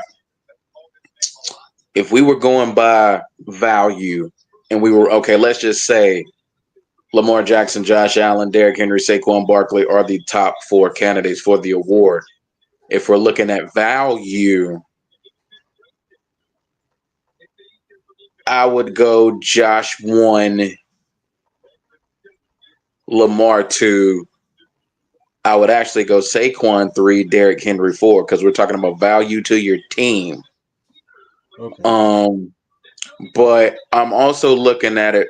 I'm looking at it from the standpoint of Lamar Jackson's about to have another historic season. If he, like I said, my 2 milestones with Lamar Jackson are 4,000, 1,000. If he hits both, the MVP's locked. It's done. It's a wrap. It's over. I'll say this though: the Steelers could throw a monkey wrench in if they win the AFC North. But man, I tell you, if Lamar hits 4,000, 1,000, and has like 35 plus passing touchdowns to go along with that, it's going to be hard not to give it to him. It's going to be hard not to give it to him. And then with Josh Allen, if he has another Josh Allen type year, like 4,500 passing, 40 combined touchdown plateau, and the Bills just smoke the AFC, just continue to smoke the AFC East, I think it'll be hard for Derrick Henry or Saquon Barkley to get more votes than both of those guys. That's why I said they're the two leading candidates for Offensive Player of the Year. My Offensive Player of the Year at this moment right now is probably Saquon by a smidge over Derrick Henry because of the all-purpose yardage. But man, if there was you make very, very good points why Derrick Henry or Saquon should definitely be considered for the MVP. I mean, they're having ridiculous years. Derrick Henry's already over 1,000 rushing, and Saquon is just like, I will continue to say this. New York Giants, why you let that brother go to the Philadelphia Eagles? Why did you let that brother go to the Philadelphia Eagles? Yeah, I mean, just like you let him get a hold of that team with that offensive line. What did they expect was going to happen with Saquon Barkley with that offensive line? What did they expect? I mean, Saquon Barkley's just been out of this world this year. But I'm gonna just say, bless you. It's gonna be tough. It's gonna be tough. It's gonna be tough for Derrick Henry or Saquon to realistically win the award, just solely based off of the years Lamar Jackson and Josh Allen are having. Josh Allen basically being a one-man wrecking crew with the Buffalo Bills, and then Lamar Jackson having like another historical season. But should they get votes? I think they should both get votes, but I don't think they're going to win it. I think BRF's points were spot on. Like, I'm looking at Lamar's stats right now. The other person we're kind of forgetting right now, and the only reason we're forgetting him is because the rest of his team stinks, is Joey Burrow. Joe Burrow. Joe Burrow's stats are just as stupid as Lamar Jackson's. He just doesn't have the rushing yards to go along with it. But Lamar's stats, he's 24-2 right now when it comes to touchdowns and interceptions. Damn! Nuts. And I'm not even looking at the rushing yards right now. Let's see. Hey, let me interject real quick, Flash. You're good. Look, Cincinnati, if they don't re-sign Jamar Chase and give him what he wants, if I'm Joe Burrow, you trade me tomorrow. I'm getting up out of there too. You trade me tomorrow. I don't care how much money you just. If you don't sign Jamar Chase by the end of this season, I'm out of there tomorrow. I'm gonna even if I got to pull the Carson Palmer and retire in order to get myself up out of there. You're not going to keep me up in here. No, sir. No, exactly. Sir. Exactly, because you're not keeping T. Higgins. He's as good as gone. Yeah. So basically, it's Jamar Chase and Bud. You lost Tyler Boyd to Tennessee. Yeah. So if you don't sign him like yesterday, before the end of this season, I'm up out of here. You can kiss the baby goodnight if you thinking I'm finna stay. No, sir. Not no. He's got to leave. He's got to go. Lamar's got 538 yards rushing right now and 2 touchdowns. Damn. He's on pace for almost probably around like 850, 900 yards rushing. That's what his probably it's getting there. So Pittsburgh might throw a monkey wrench into that. But right now, I think BRS point is like kind of perfect. If he throws for 4,000 yards, and let's say he only ends the year with like 4 interceptions and 40 touchdowns ish, like, and all that rushing. There's no way you don't give it to him. You cannot give it to him. And I'm not even a big Lamar Jackson guy. And you'd have to give it to him. You could argue that the part of, not all, but part of the reason Derrick Henry's having such a good year is because of Lamar Jackson. Now, I'm sure having Derrick Henry also helps out Lamar as well, but still, I thought maybe Josh Allen would be like 1A, just because of everything that was stripped away from him in the offseason. But Lamar's just having such a good season. But I'm saying, and look, we can give him another MVP, but he has to get over the hump. Oh, I got a question. Here's a pipe bomb. Okay. Let's say Baltimore gets into the playoffs, the number 1 seed right now, and Kansas City loses, but not to Baltimore, and Baltimore goes on and wins the Super Bowl. Will it be like, yay, Lamar finally got a Super Bowl?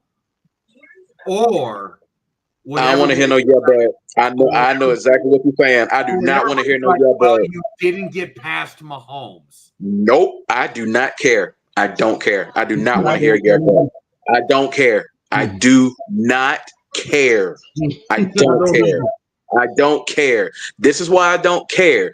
It's from the standpoint of we're waiting for that quarterback to kind of hit that, to kind of knock on that ceiling, like where that Mahomes tier, and then there's everybody else. We're waiting for somebody to kind of break through and kind of start climbing in there with him. I don't care. I don't care if he beats him or not. You got to get it.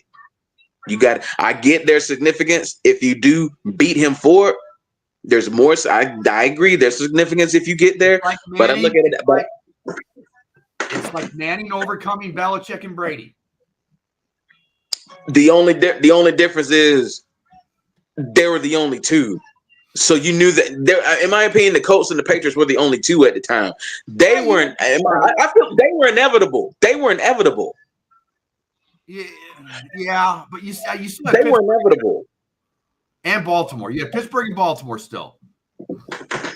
I see where you're coming from, but I look at it like this: a Super Bowl is a Super Bowl, regardless of who you go through. I look at it from. I think Manning beating Brady. I'll say this though: Manning finally getting Brady and winning the championship, it definitely solidified his legacy. I'll definitely give it that. But I look at it from the standpoint of from a Lamar Jackson, like nobody thought you were going to be here anyway. So just winning winning a championship would just forever shut everybody up, regardless of who you win against, because nobody thought you would be here. Nobody thought you would be this successful. So I don't want nobody. I don't want nobody moving the goalpost. I feel like people will be moving the goalpost using the Patrick Mahomes thing because nobody thought he would be here from the jump. That's how I feel. So I'm like 50-50 on this. I'm 50-50 because on one hand, what Brady and Mahomes have done, where they've made it look like winning a Super Bowl is really easy when it's not. It's not. But those two have made it look stupidly easy for some reason. It's taken away from when any other quarterback like either doesn't beat them or just wins one. It's like taken away from that.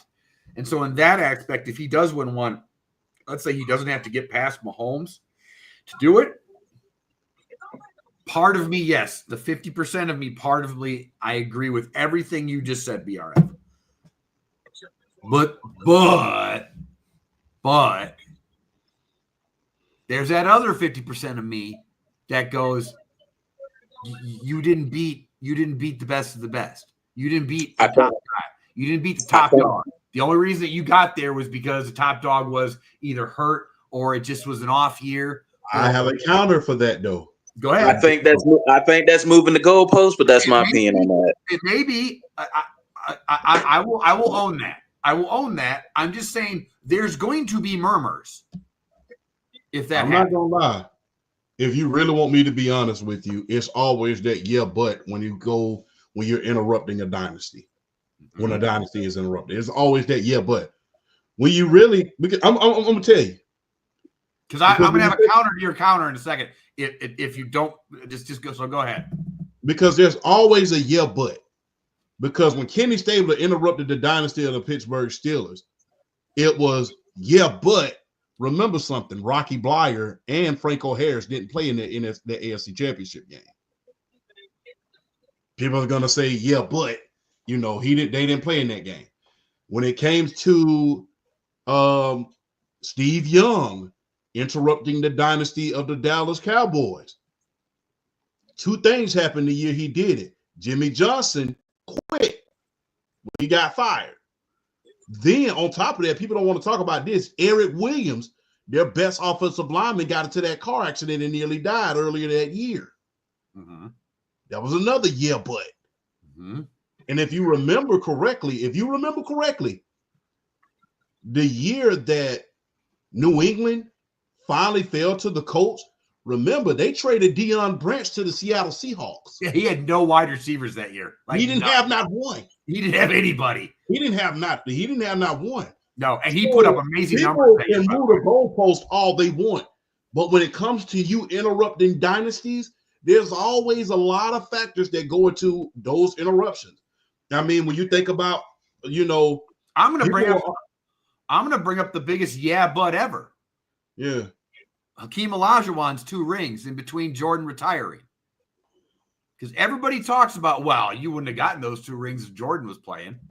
I've said he beats Jordan at least once in those finals. I've said he gets him. Look, you can say that all you want. I'm just saying what happened. So if Lamar wins a ring and he doesn't go through Mahomes, there's going to be a yeah but. I'm not saying it's right or not because I'm really half and half on it. I'm Switzerland. So, but there's gonna be that yeah but, because it's gonna be the same thing with Josh Allen. Josh Allen hasn't been able to get over that hump either. If for some odd reason they don't have to play Kansas City and Buffalo gets to that Super Bowl and he wins one, there's going to be that yeah but with him too. But I just feel like at this point with the parity in the league, just get one. Just get one. I don't think it would hurt. I don't think it would actually interfere with where we would put Lamar all time if he wins an MVP and then wins a Super Bowl. I don't think it affects that argument much. It doesn't move the needle because I think we talked about that last week where he would probably get into the top 2015-ish at that point, right? That's what we were kind of agreed on. Yeah. I think he would still get there. And you could quibble over, is he 15 or 17, I guess, if he doesn't beat Mahomes, but whatever. But I think in the overall day-to-day Our World podcast discussion, and then all the talking heads on every other major station, there's going to be a yeah, but. It's just. But yeah, that's always going to be a yeah, but. Because the thing is, the argument was made, hey, Steve Young, you're lucky that Jimmy Johnson was no longer the coach and the Cowboys were starting to be undisciplined and Barry Switzer was the coach. And, right. Well, you could argue too. I mean, like they went and got Deion and then Deion was gone. And I was just about to get to that because they said, hey, and always remember you bought that championship. Eddie DeBartolo, you bought that championship. So there's always going to be a yeah, but on there. But, at the end of the day, you won that bowl. I mean, there was 2 yeah, buts when you talk about Eli Manning, because we're hearing the same things now about, Mahomes this year. Well, the offense just isn't there and yada, yada this. And it's just not the Chiefs year. And it repeating's hard and blah, blah, blah, blah, blah. And then last year, they just somehow this. And so it's just, again, now this is me being the outsider of the guy that came from watching 20 years or 22 years of dominance from a quarterback going, I've seen this before, and this is how usually it goes. It's why Rodgers, it's like anytime that he came up against Brady, he never beat Brady, and it's even he never got another ring, but it was the yeah, but. You didn't beat Brady when you had the chance to, and it's just part of the thing with when you're going against all-time greats. It's part of that argument. When you're going against guys like Jordan and Brady and, it's like the Celtics. Like, well, if Bird's back doesn't give out, if if Kareem doesn't get, injured, that, there's always that, but. And so I do think that he needs to do the Steve Young and get that monkey off his back. I do think he needs that. I think not only does he need that for himself, I think he needs that for his overall legacy. He's just got to get one. Get one. Get one over him. Just get one win over him in the playoffs. That's it. I don't even need to beat him. You don't even need to beat him consistently. Just do one. The funniest thing about Steve Young is before he got over the hump with Troy Aikman just to get another hump on his back when it came to Brett Favre. Because remember, he couldn't beat Brett Favre in the damn playoffs. No. So he could be. So you only need one.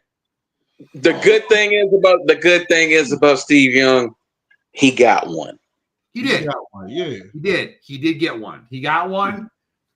Unfortunately, he is when people talk about the greatest of all times and that top 10, top 15 list, like he always gets forgotten. And this is, yeah, I do too. It's again, I think it goes to the argument that Mahomes and Brady have made this look so easy to win that we forget how hard it was used to be to win a Super Bowl.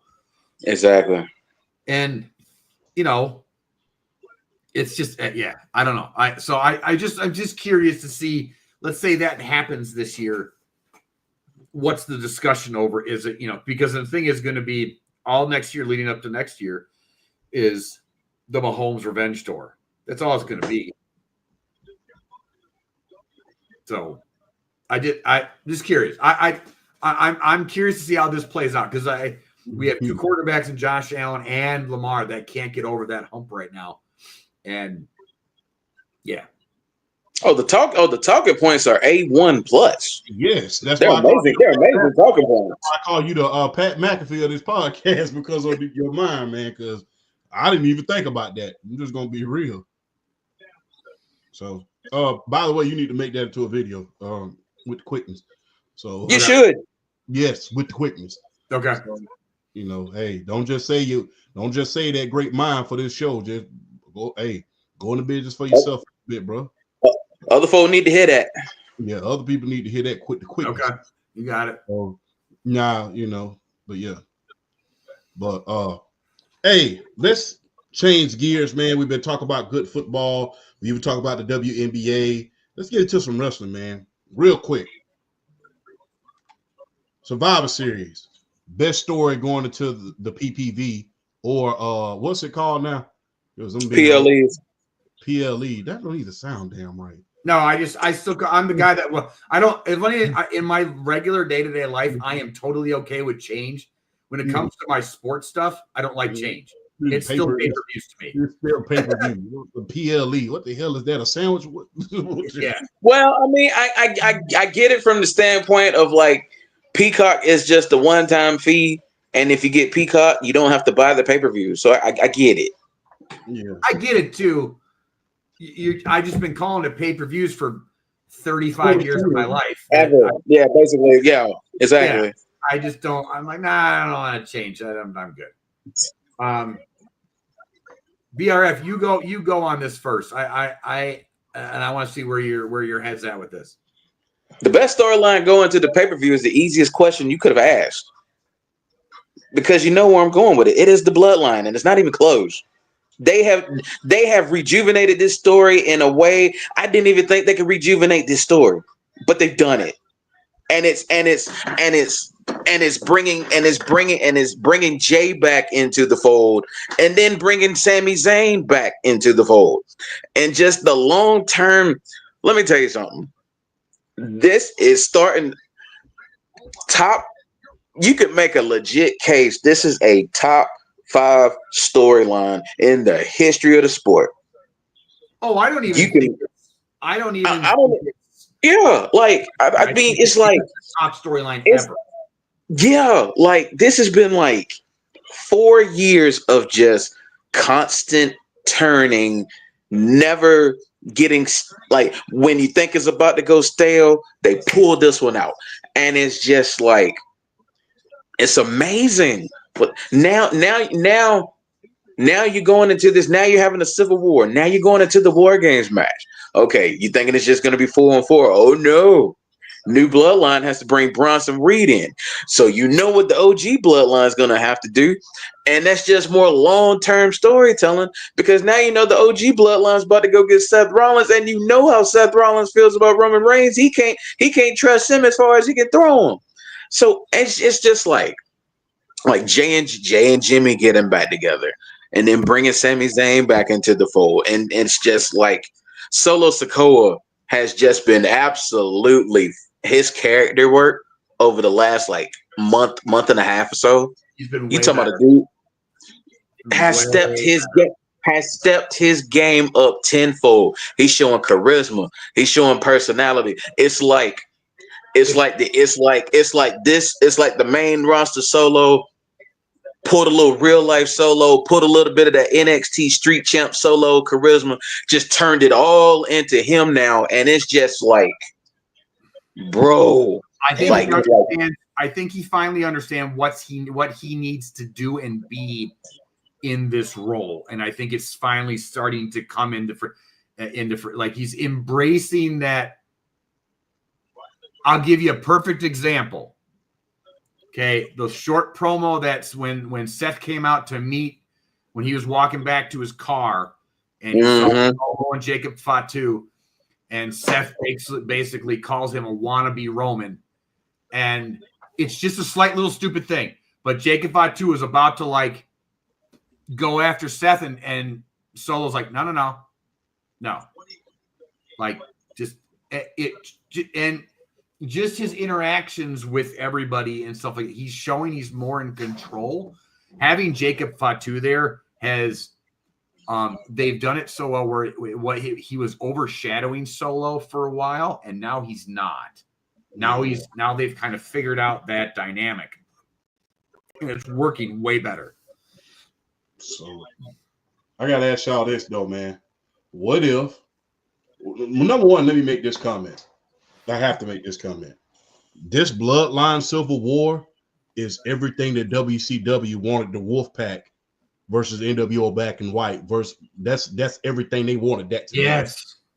Good call. Facts. I agree. The Bloodline Civil War is everything that Eric Bischoff wanted the NWO Wolfpack versus the NWO Black and White to be, but it never came into fruition.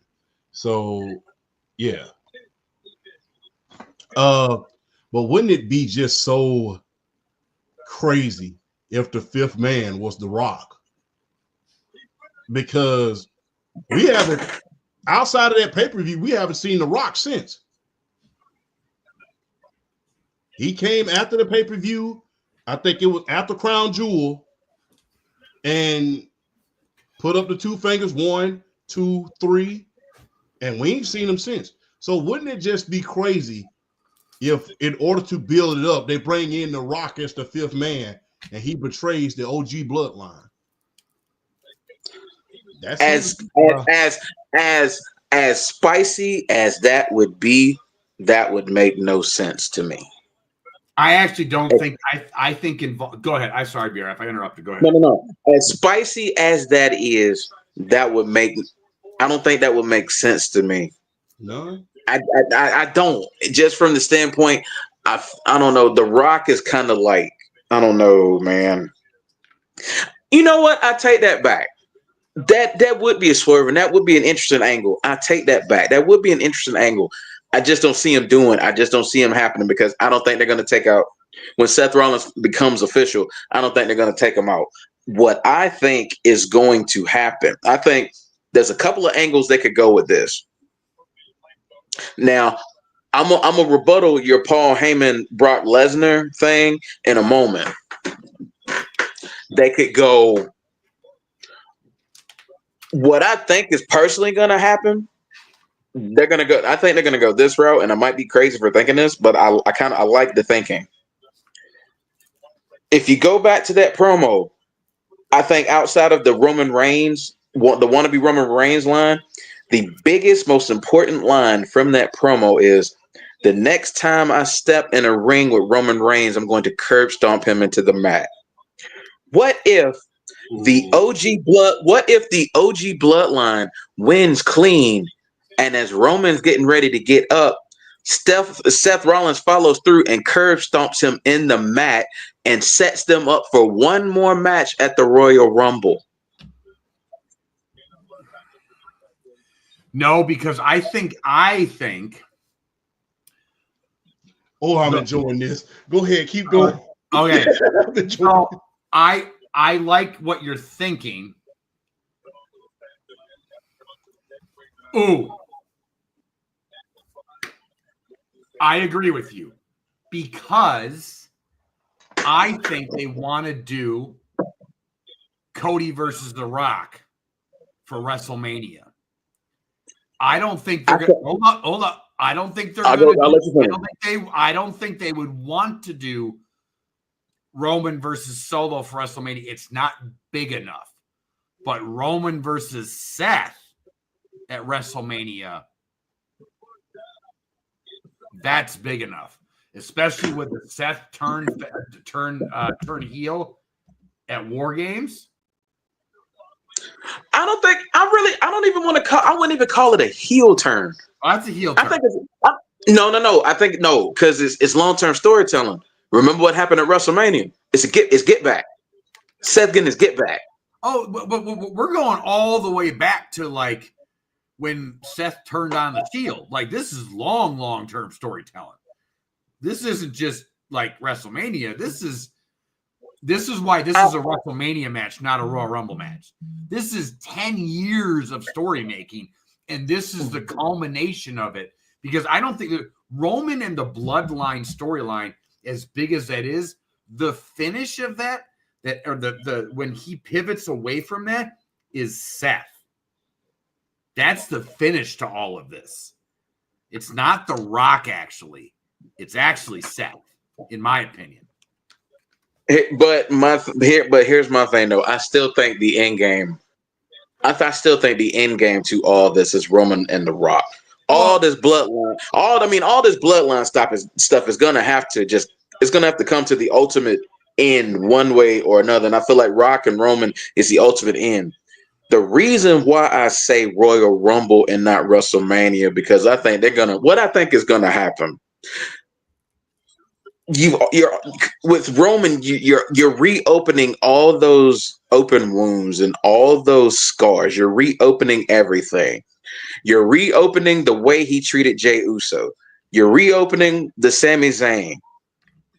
You bring Seth Rollins back into this.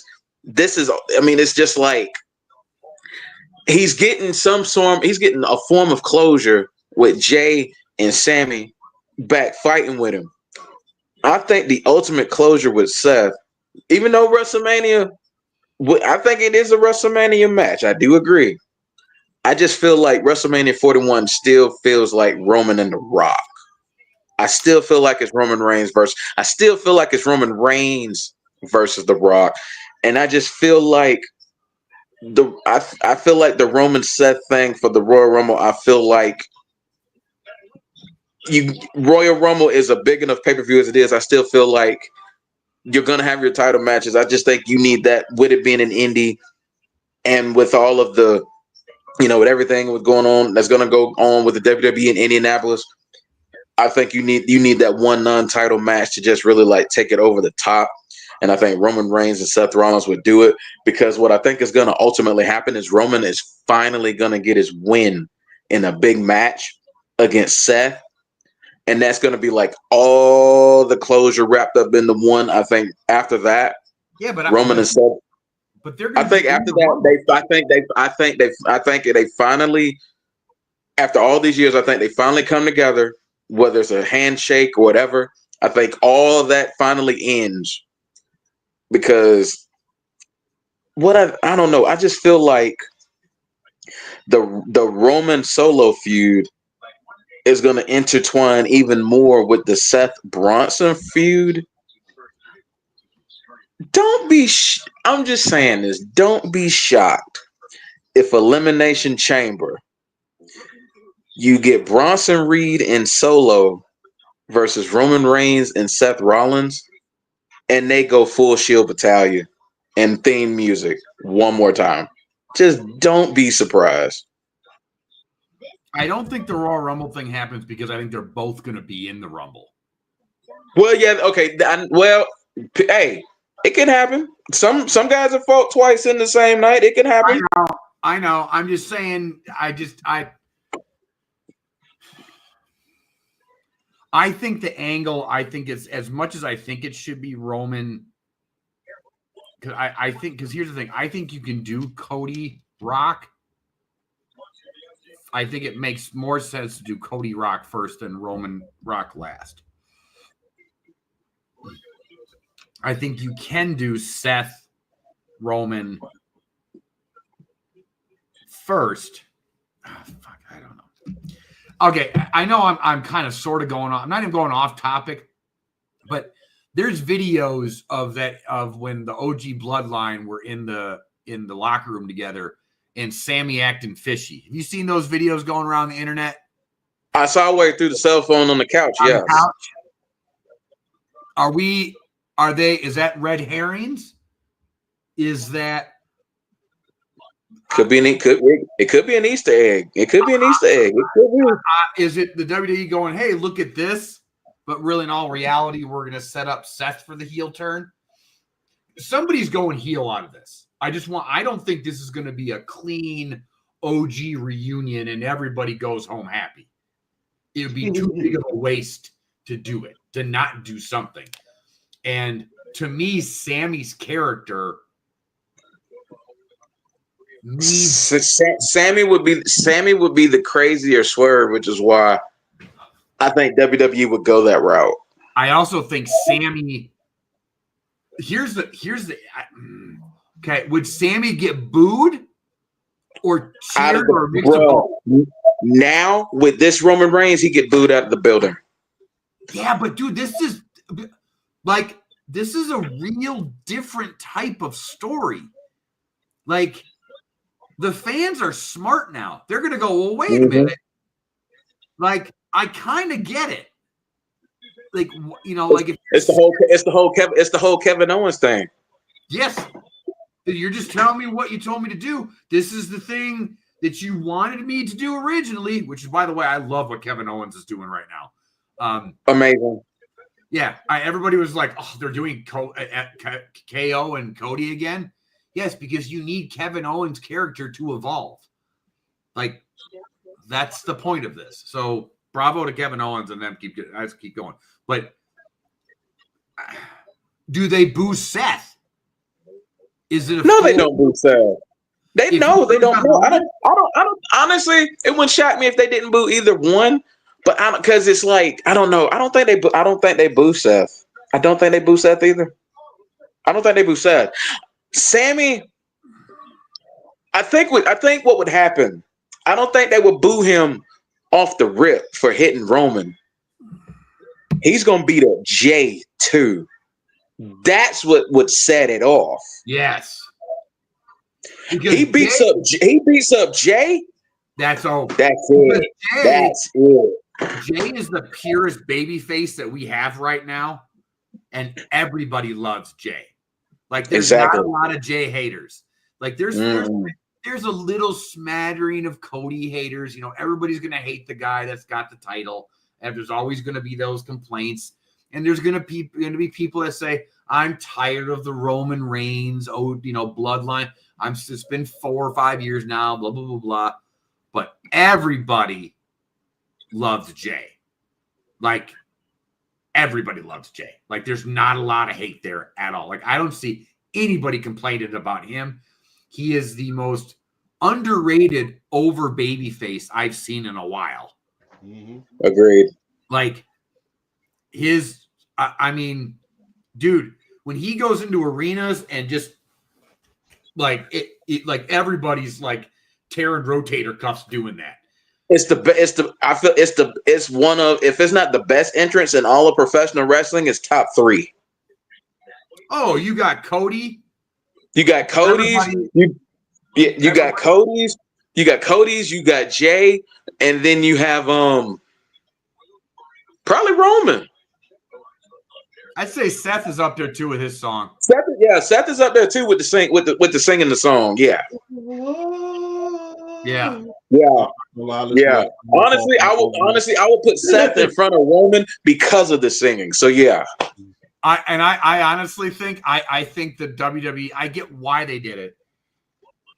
But Roman's original music, Tribal Chief music, that hits hard. I said all they should have did was add some lyrics to the head of the table's theme and let it ride out.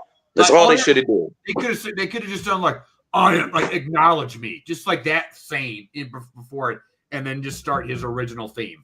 Like, because man, it took me a while to get into his original theme because I really didn't like it at first. But the more he came out to it, it was like, man, this song slap. I was the same way with his theme. The moment that I started to like really get into it, or like, okay, I get it, is when I was at last year's SummerSlam in Detroit. So he beats Jay, and so so what they do at the end of big events like that, there's no dark matches afterwards like a SmackDown or a Raw. It just ends. But that theme song continues. His theme song continued to play as they're like the arena's emptying and they're cleaning up the ring, and I'm sitting there like, and I'm carrying it like my daughter. She's only 5 at the time, and so like I'm carrying her over my shoulder. And try because she fell asleep like in the middle of the last match, and it's just like this hovering aura over the stadium of the violin or whatever the instrument is, and it just was like this aura hanging over me, and I was just kind of like. And then I watched SmackDown the next week or whatever the next time he came out on SmackDown, and I was like, "This is one of the best theme songs ever." And now I'm like obsessed with it. So when he came back at this year's SummerSlam and I was there, I was really upset that they changed it. I'm like, "Oh." I kind of had a feeling they were going to with him going to the babyface role, but they should have left it. They should have left it. They should have left it. Because to me, he should never ever be a full babyface ever. Never ever again. Never again. There should be always that little gray area with him. That little gray of I'm still Roman Reigns and I'm still the tribal chief and I get what I want and I take what I want when I want it. Like that needs to still be there, like what he's been doing. I don't want him kissing babies and doing the politician thing, and I don't want him being Cody, and I don't want him being fun and goofy like Jay. Hey, Flash, you want to know what they've done with Roman Reigns unintentionally now? They wanted him to be the next Cena. They just made him the next Stone Cold Steve Austin is what they did. That's what his character should be. His character, exactly. He should be Cena. They made him the next Stone Cold Steve Austin is what they did. Cody's the next Cena. Cody's Cena. Roman's Austin. Yes, yeah. And I always look at it that Roman is Austin, the way that he's that tweener. Cody is Cena, and Seth is Macho Man. I like it. Macho Man, I like it. I like it. Seth is also a tweener where he could play heel or play babyface, and it can switch on a dime. And Macho Man was very similar. He was the same way, exactly. The flair that Macho Man had, very similar mic skills. The workhorse of the three. The workhorse of the three, exactly. He is Macho Man, and so they have a three-headed monster of riches when it comes to their top guys. Here's a question. Okay. Are Roman, Cody, and Seth bigger than Austin, Rock, and Foley? No. Yes. Because the reason why I say yes is because Seth Rollins being that third leg pushes it over as opposed to Mick Foley. That's why. Yeah. Because that was the three-headed monster back then. It wasn't Taker. It was Foley. Mm-hmm. It was Mick Foley. Mm-hmm. And I think with Seth, yeah, I thought it was. And I think with Seth being as marketable as he is, being the third guy, even though Mick was beloved by fans, he wasn't marketable like that, even though he did stuff.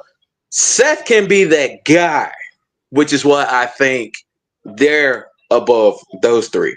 It's the Seth Rollins factor for me. The whole of the sum of the parts is bigger than the individual pieces on the other side. That's why I asked the question, is because I think it's a lot closer than people think. It is. It's a lot because Cena was on Shannon Sharp's podcast not long ago.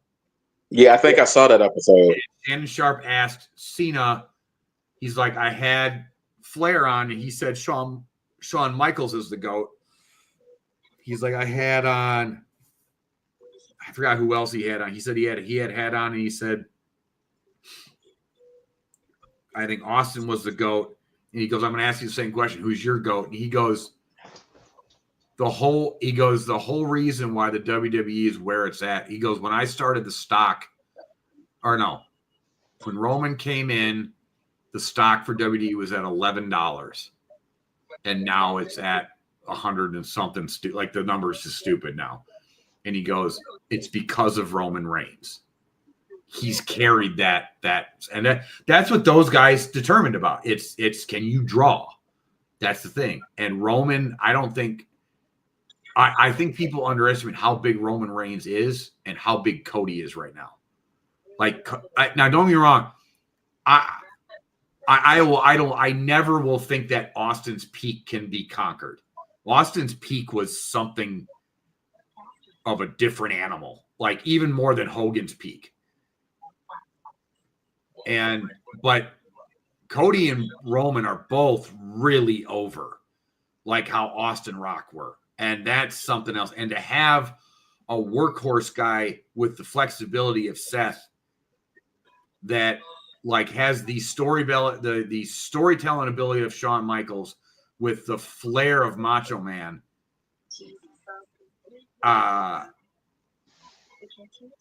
This is the best era since the Attitude Era. Agreed. The only thing that I think that this era is kind of failing at right now, and me and my friends are talking about it at SmackDown right now, they have no idea really what to do with their mid card. The Attitude Era handled their mid card a lot better than I feel like this era did, and their tag team division. Now I'm hoping the ruthless aggression era had their mid card scene better than what they're doing right now. Yeah, the mid card scene right now is, in their defense, it's kind of hard when all of these blankety blanks are mega stars. Like every last one of them are mega stars. So I know, but it's like kind of hard LA to have Knight, mid card guys with every last one of them are mega stars. That's true. And I also think that a lot of guys like right now, like Sammy J and Jimmy, are all tied in the bloodline thing right now. But I look at somebody like LA Knight. Okay. LA Knight, everybody forgets how big of a star he is right now. And then he came out last night in Milwaukee, and I was there, and he is stupidly over. That line he dropped on Elektra Lopez, I laughed for 10 minutes after. Dude, he was on fire last night. He was out there to remind everybody, hey, I'm also a top star here too, and everybody, I'm really over too. And this is the problem. Now, by the way, and I was sitting there, I was looking over my friend when he came out, like, dude, they need to put, like, dude, I don't need to see him and Andrade again. Or, like, Elephant. I don't need this thing again. And then they brought out Shinsuke Nakamura. Now, here's the problem, though. And this is why I think this era fails the mid-carders. Shinsuke should beat him. Yes, he should. Not only just because Shinsuke deserves a title run, but you need mid-card heels. And he's a great one and could be. He just needs a legit win. Like he needs to have a legit run. And yay, Georgia has adopted brother. How'd you know? I'm watching it. I have two monitors here, and then I have a monitor that's vertical, and I had the Wisconsin game on top and the Georgia game underneath it. So I'm watching the Georgia game right now. Y'all have. I wish y'all could have beat them. I do, but that's been Wisconsin forever. They are almost just good enough. That's what they've been. Lifetime. I tried to tell people this Tennessee Georgia game was going to be one of those games where this was going to be another Texas. I tried to tell people. Okay, we can't lose another game. So no, but I have a question off the subject of wrestling. Sure. Shoot it. I gotta ask this question because it will be a hype game if it happened in the college football playoffs. Okay. Would we dominate the Buffs if we played them right now? I think Georgia would beat Colorado right now if they played them. As a matter of fact, I'm gonna go out on a limb saying this. Gosh, Georgia would beat the dog blank out of Colorado right now. And I'm not even. Are you asking Colorado? If Georgia was to play Colorado in the playoffs, Georgia would beat the dog blankety blank out of Colorado right now. From the standpoint of Georgia's front seven would eat that offensive line alive. Yeah. I look again. No shade to Deion and the Colorado Buffalo and what they've been doing. I don't think they're. They're ready for SEC football. They ain't ready for that yet. Not right.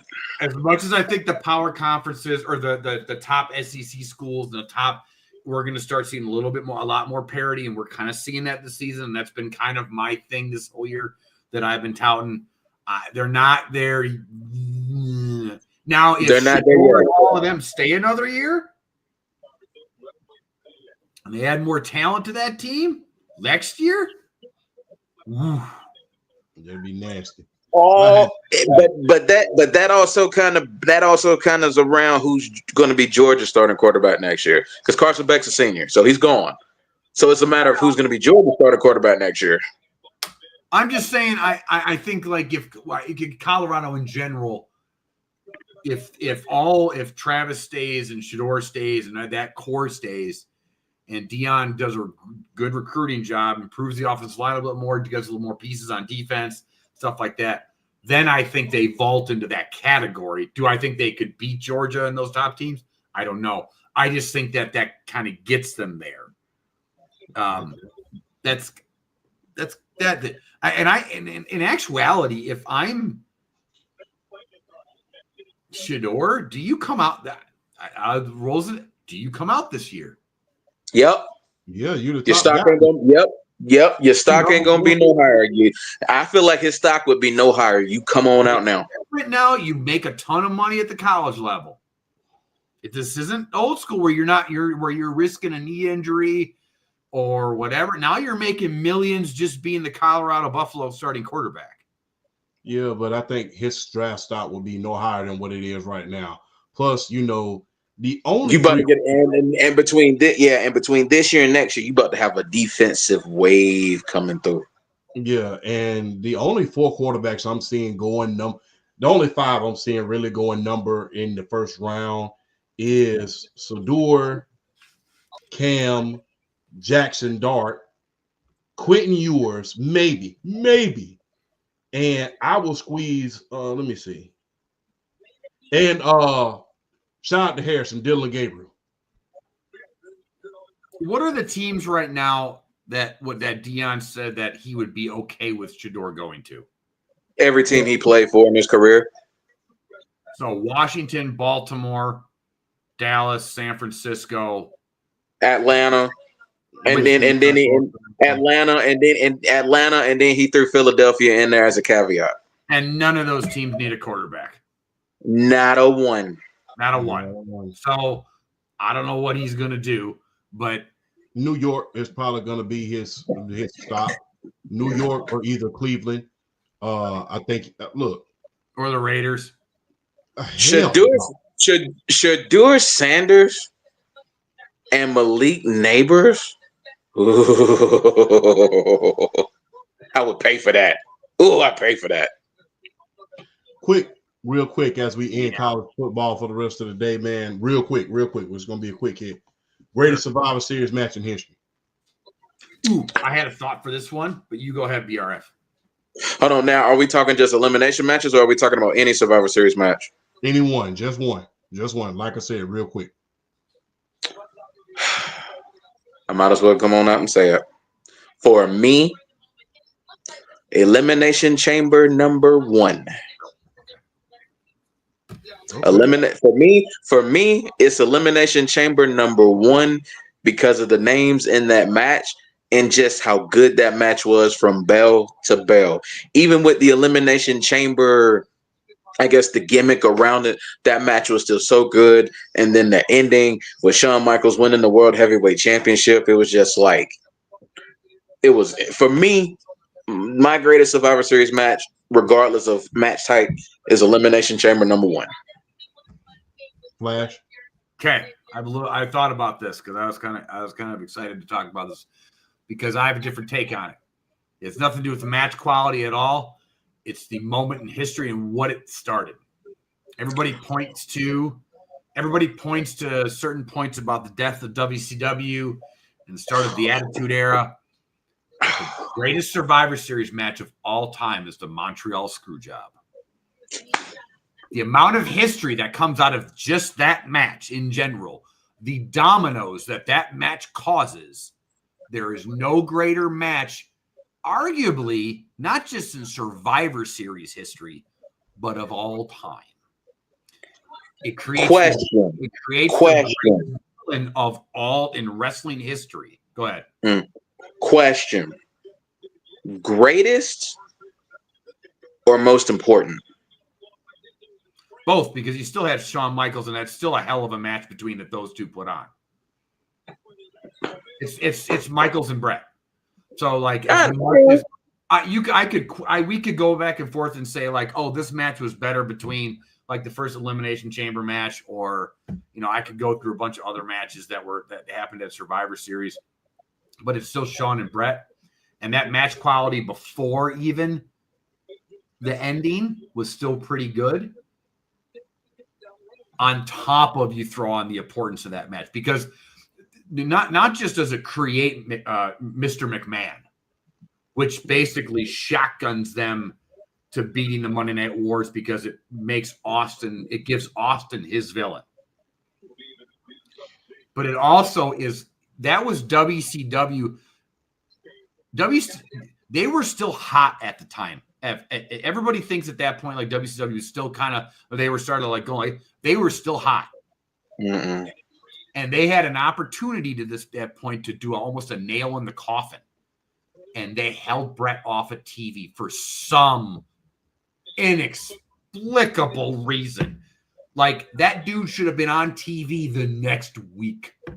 And for some reason, in the infamy of genius of WCW, they had him sit at home for what, months? Yeah. Not only that, they had him as the referee in the special referee in the Starrcade match. And they had no idea what to do with him when they brought in. Had no clue. I would have literally done the Paul Heyman thing and handed him a mic and said, "You do you, buddy," and then let him go. And they had no clue what to do with him. And so oh my gosh, that is the start of the downfall of WCW right there. And it's the man. I finally watched the full Who Killed WCW series. Yeah. I finally watched that full series, and I'm like, to piggyback off what you were talking about, Flash. Not just the fact that they held him off of TV, but then when you bring him back, and then you put him into like meaningful stuff.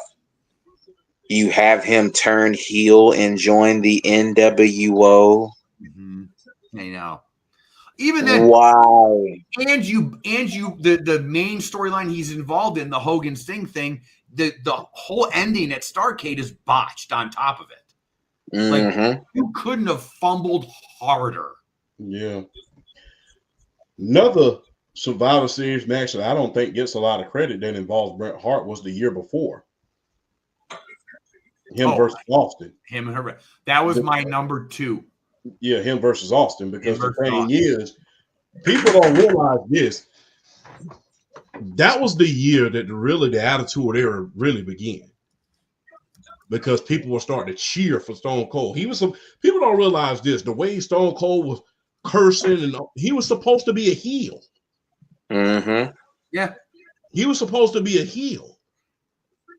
But instead, because, grunge music, bring that back, by the way, gangster rap and all of that was so popular. So everything was so anti-establishment back then.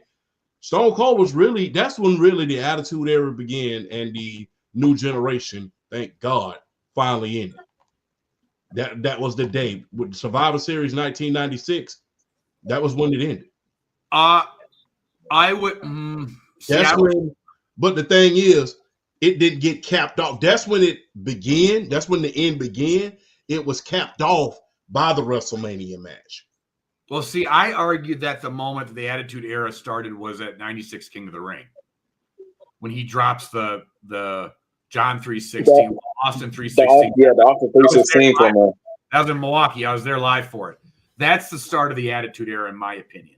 Okay. I think to your point, I think the odd of where they start to acknowledge it on TV, like where the announcers start to you start to acknowledge it, is at the 96 Survivor Series, where people are like, are they cheering for like they start to slowly incorporate that and acknowledge it.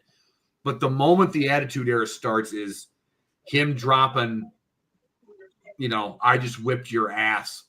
Like the story, I made a TikTok video. It's actually one of my bigger TikTok videos, that to drop that kind of promo in a very PG era against with Jake the Snake's whole character arc was he was a reformed alcoholic, and his Christianity was really pushed.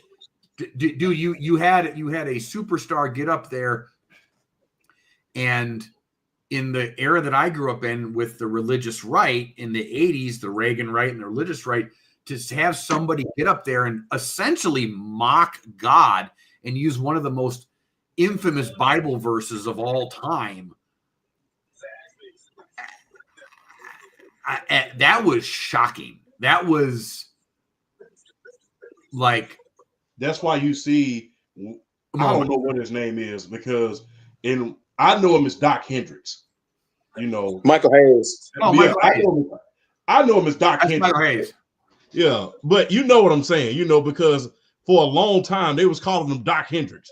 Yeah. I don't know why, but I remember that too. So we're standing by because right before the pay-per-views used to come on, we're standing by with Doc Hendricks. That's Michael Hayes. The hell are you talking about? That ain't no. I really wish I could run into Michael Hayes. Yeah. No, I really wish I could run into Michael Hayes and ask him that for sure. Like, why the fuck did they call you Doc Hendricks? Doc Hendricks, I know. It doesn't make any sense. No, it's just like, bro, I know who the hell you is. Your damn name ain't Doc Hendricks. No, the reason why I'm laughing about it, because this stuff went on and on and on until finally when the Hardys when he started managing the Hardys, that's when it stopped. Yeah. But for the longest time, right before pay-per-view would come on, we're standing by with Doc Hendricks. I'm like, when they first said, I'm like, who the fuck is Doc Hendricks? And then I'm like, oh, that's Michael Hayes. That ain't no damn Doc Hendricks. But I really wish I could ask Michael Hayes, why did they change your name to Doc Hendricks when everybody, I mean, even as a little kid, when you really don't know anything, even your parents who used to grow up in the territory days, they all knew who Michael Hayes was. And I think the person who pointed that out to me was my father. I think he was like, that ain't no damn Doc Hendricks. That's Michael Hayes. So that was great. So I want to. All right. Because I feel like Survivor Series has always been one of my favorite shows. I want to throw like 3 quick honorable mentions out as far as like the greatest Survivor Series matches real quick. I want to throw 3 out there real quick. And I actually have 2 Survivor Series style matches that I want to show some love to right here. The first one, well, I won't say those yet. Survivor Series 07, Batista Undertaker Hell in a Cell for the World Heavyweight title. Mm-hmm. Love that match. Love that match. And then the ending, which basically propelled the Edge Undertaker rivalry, was just great. As much as we down the alliance angle, the invasion angle, because they didn't get the real WCW stars, one thing is for sure. That winner take all Survivor Series match was a damn good match. That's one thing we can't take away from that. We can't take that away. That match was the best match of the entire angle, just because it was the ending of it all. But it was the best match of the entire angle. And I'm going to throw one in there, a very recent one, that doesn't get the love that it should. It's probably Survivor Series 2019 Raw SmackDown NXT, the men's side. Yeah. That was a good one. That was a good one. So just throwing 3 out there. Yeah. I agree with those. Yeah, but I just think the Montreal Screwjob is such an important big moment. It sets off so many dominoes. It also makes The Rock too, because The Rock becomes the corporate, because that whole thing rolls into the McMahon corporate thing, and then The Rock becomes the corporate champion. Like there's just it's just so many things. Not to mention like Triple H and the Stephanie McMahon era like kind of rolls off of that too. Like the Ministry of Darkness thing, even though it was really stupid with McMahon being the head of it at the end or whatever, but like it's such a moment. That higher power thing for it to ultimately end up being Vince McMahon was just so stupid. That was really dumb. Me, Austin. That was so dumb. But the commentary from JR made it all sweet, man, because the minute he said it's me, Austin, here comes Jim Ross. Oh, son of a... What's dumber? What is dumber, that or the gobbledygooker? Because the gobbledygooker. Yeah, I don't know, dude. I know, but the McMahon thing, like, it was so dumb. Like, I think in terms of storylines, that was like that's arguably one of the worst turning points, angles, climaxes, whatever you want to call it. It was one of the worst things they could have did, because why? That could have been the perfect opportunity to build somebody up new or something like that. But Vince McMahon, yeah, it was really dumb. That's one thing that I was really disappointed with. I remember that. I remember watching that live, and I was just kind of like, really? You didn't think of anything else? That storyline was really good. Yeah. Like the character work from the Undertaker just being this psychotic heel was amazing. It was just awesome. It was awesome. And then it was almost like this man took the hood off, and I'm just like, man, just throw the damn storyline away. Yeah. But I do but real quick before we end it all, real quick, we'll save that last segment for another time. But I have to say this.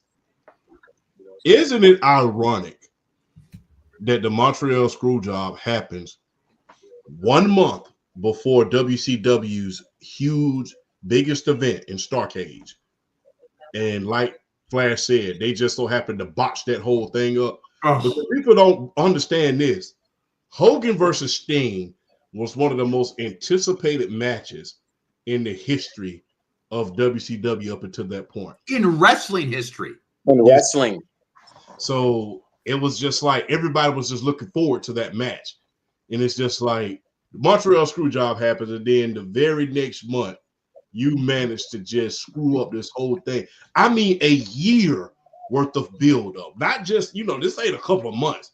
This is almost a year or two of build-up. And it's just like, it's kind of like, it's just so unfulfilled. To watch, now you can believe who you want, and Hogan's a notorious liar.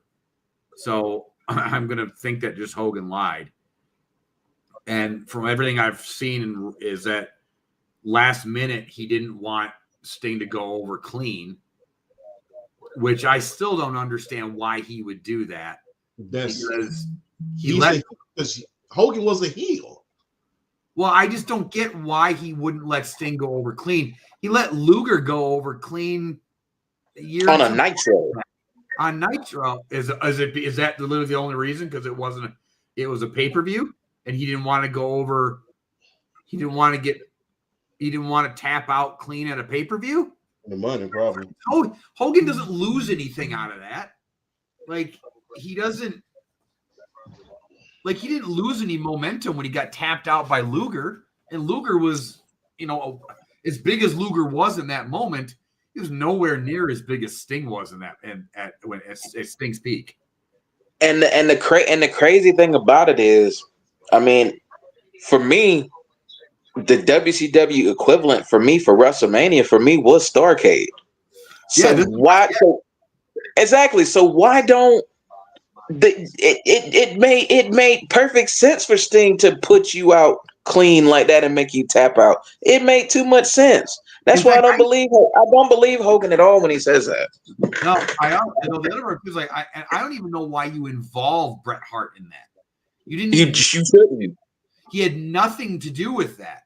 So it's like it literally should have just been Sting versus Hogan, and Sting goes over clean.